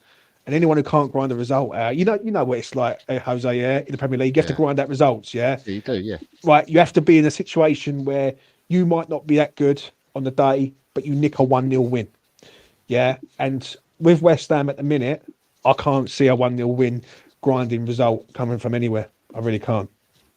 It's either we're either getting done heavy, or we have got the luck on our side. Yeah. It should be like that. Good evening to Happy Hammer. I mean, this sums up in a nutshell, basically. We're a total clusterfuck of a club. What a waste of a season. If Sully doesn't grow a pair and set this full star off immediately, that kind of sums it up how West Ham fans are feeling at the moment about the whole thing itself. Yep, complete clusterfuck, as they're saying there. Yeah, 100% agree with that as well. I mean, there's a question for me and you here, James, from Ravi again. Yeah. Not sure how recent you've been to home games. I know you haven't been, James. And what is the feeling, atmosphere, and the team manager in the ground? Well, apart from having different shirts in the home end, that's a new one. Having like Man United, Arsenal, Chelsea, Spurs shirts in the home end with their shirts on. Honestly, don't know, mate. But I think you will know more this Saturday. This Saturday, you will know it, because if it goes bad, people will be voicing their anger quite clearly. And it's not good. See, because when I'm asked the question, if I look at social media, or you look at YouTube or any type of social media, you'd think that Ange is absolutely shit, naive, and he's leaving the club, right? Because people want him out. Or there seems to be a big brigade of that sort. However, when I went to Tottenham Everton, it's the only game I've been to this season so far at the stadium. And when I went there and I spoke to people that ain't involved in social media and stuff like that, everybody, and I'm talking everybody I spoke to, was absolutely Ange-in. Absolutely. And said the people on socials are absolute clowns. That's what they were saying. You know what I mean? So I don't know what it's like at West Ham. Maybe it might be a meltdown on social media, but do the fans that go to the games and that, are they behind the managers? I think around. Joe, what you just said there, because funny enough, I had the same situation with Moyes last season. Yeah. A lot of people that I know go to the games were saying that Moyes was doing a good job, and the football wasn't great, but he was getting results. And then on the other hand, you had the social media lot and the YouTube influencers who are just sort of piling in just constantly. Yeah. Now, for me, when I see the chat yesterday, so what it is with me after the game, I do a live stream. Literally, once the final whistle goes, I'm live straight away. Yeah. Tony was on it, and it was flooded with people saying he's got to go. Like this is just not right. And the problem is, Jose, it's just not right. It's just not right because it shouldn't. When you've got a new manager in, you should have a manager bounce to a point, and there is none. The only thing we're bouncing is into the championship if we're going where we're going. But yeah, it's a problem. It's a problem. If you look, okay, I'll ask you another one. I've asked Tony this before. Before you do that, Jose, before you ask go that on. question, I'm just going to show you what Happy Emma, because she actually goes here. She says here, if it weren't for me taking me pops every week, I'll be giving West Ham a swerve for the time being. There's a hard watch under this prick. He has no idea what he's doing. It's his pressing as fuck. So that sums up one West Ham fan that goes to the London Stadium. Fair enough. I've asked Tony before, and I haven't asked you, James. It's hindsight now, right? But I had an opinion just before the season started. Hi, Joanne. On the transfers, right? And all transfers, not just one club, all transfers. But then when I looked at West Ham, I had my idea and my opinion about the transfers. What are your thoughts about the transfers that you made at the start of the season? Right, I thought Tadibo was a good signing. I run for him. There's 9 of them. Yeah, Tadibo was a good signing. Long-term signing, good deal. Get him on a loan, 40 million next season. Good signing. Yeah. Wan-Bissaka, for the fee that he was, I think it's a good signing. Yeah. A lot of Man United fans were mixed. Some of them wanted him to go, some wanted him to stay. Good deal for us, 15 mil. Kilman, I wasn't convinced with Kilman at the start, but I must admit, since he's been at West Ham so far, he's been our best player by a long way. I think he's been excellent. Yeah, £40 million is a lot of dough, but I think he's paying that back for us. Yeah, so I think it's been a good signing. League One, Wes Thorrington is a goalkeeper, but I'll get onto that shortly. When it comes to the midfield, right, that's where the problem is. We have got no midfield at all. We've signed Guido Rodriguez on a free transfer. We've got rid of James Ward-Prowse, who... James Ward-Prowse, for me, was a hard-working midfielder that we needed in the league, and we've got rid of him to Nottingham Forest. Somerville was an excellent signing. I think he's young, up-and-coming, very good. Luis Guilherme makes no sense to me. Good player, Brazilian, young, future prospect, but for me, we don't need that now. Like, we need that when we've got our team established. The issue I've got is the striker situation. We've got Mikel Antonio, who's 34. We've signed a 31-year-old German from Dortmund, Nicholas Füllkrug, who's currently injured. When you are chasing down John Duran for the whole summer and we're hunting him down and we're trying to get him, and then because you won't pay the extra money, you change profile, you change age, you change everything and go for a Nicholas Füllkrug, who's 31, German, and basically looking for a payday. It makes no sense to me, mate. It really does not make no sense to me. The transfer window was decent, but looking back at it in hindsight, the midfield is a major problem, and teams know it. Like you proved it last time you played us a few weeks back, when you spun round. And I watched an analysis on YouTube of someone, and they was fucking literally spitting proper facts. When Spurs spun round them 2 DMs and had them DMs playing balls through the middle instead of having the ball to feet, that's when teams are cutting us open. And we've got 3 statues probably in midfield that have got more pace than me. Do you know what I'm saying? And it's a mess. It's a mess. The transfer window looked good, but there's a lot of issues there, mate. A hell of a lot of issues that we haven't addressed. I thought everyone was telling me that West Ham had done a brilliant transfer window, and I personally, before a ball was kicked, I didn't think so. And for me, Guilherme, you're right about Guilherme. I don't know why he's gone to West Ham. The guy you bought on a free from Betis or whatever, Guido, he's absolutely useless. I don't know. Free. Listen, you can give him away, and I still wouldn't take him. There's no point. He's a free, but he's a useless free. He's not going to improve you. He's the slowest guy in the world. Anything can turn quicker than him. The forward that you bought for me was a journeyman forward for me. Had one good season at Dortmund. Look at the rest of his career. He's been a journeyman, and I thought it made no sense to go for him. You're quite right. You should have gone with Duran. Duran would have made absolute sense. Duran's a good player, and he would have made absolute sense. I thought defensively before the season started. I thought, yeah, West Ham will improve defensively. That was my thought because I thought to myself, the players that you bought will improve your back line. Max Kilman is a good player and was before he went to West Ham. Max Kilman is a decent English centre half. Todibo has been touted, and I was kind of jealous that you got Todibo because he's been touted to lots of clubs have looked at Todibo and wanted Todibo, and I think Todibo can be an absolute monster of a player for you. And the boy that you bought from Man U, you've got the Czech guy in that plays a right back. Yeah, Safal. Yeah, Safal. He's getting on a bit. A great pro though. He's still a great pro, but getting on. And I thought to myself, bringing in Wan-Bissaka, you're going to energise that right hand side, so to speak. But yeah, to me, your problems weren't in defence; they were further up the field. But I thought that before the start of the season, when people were telling me West Ham have won the transfer window. It's the only thing we have won. But that was before the season started. That's what I thought before the season started, and that's why I wanted to ask. I've asked Tony before, but I didn't know what your opinion was on it. So. I'm just going to end the show with the last comment as we're coming up to 2 hours and 51 minutes now, and that's from Colin, who just says, just had a conversation with someone I know who works within the club.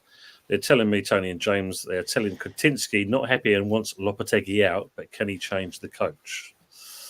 So that should be good. So yeah, the Saturday night all and that. So before we, obviously, before we go and that, Fuzzy, if you'd like to shout your channel out, I mean, let me just say first of all, we've had some great people on the panel tonight, and Jose and James, appreciate you coming in as always.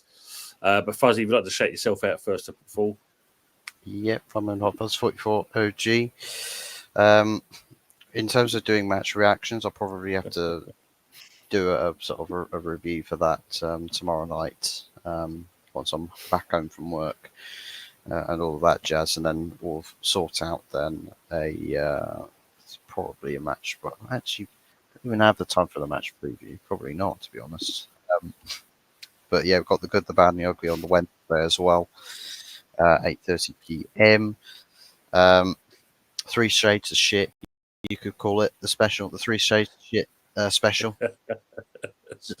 Nobody's taking any W this week, and yeah.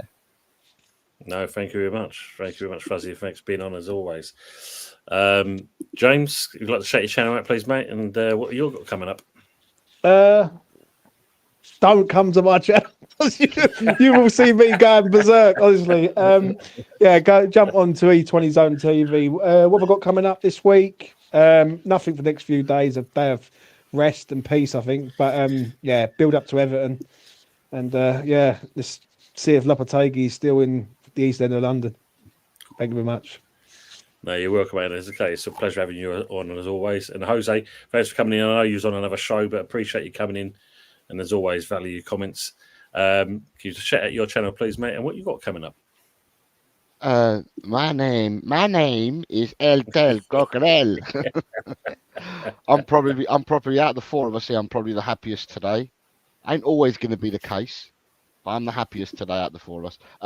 I'm just doing I'm working this week, so all I'm doing is I'm doing my predictions results sometime this week, and then I'll do my predictions show on Friday. That's all I've planned so far for this week. I let other people take over my channel and go and spout all things Tottenham and all things Premiership and all things football. So yeah, if people want to come over for a bit of chill, you can do. If you don't, then that's fine. And as you can see in the chat, Mama Flossie has put all the links for the channels up on there anyway, which as Thanks, always Mama.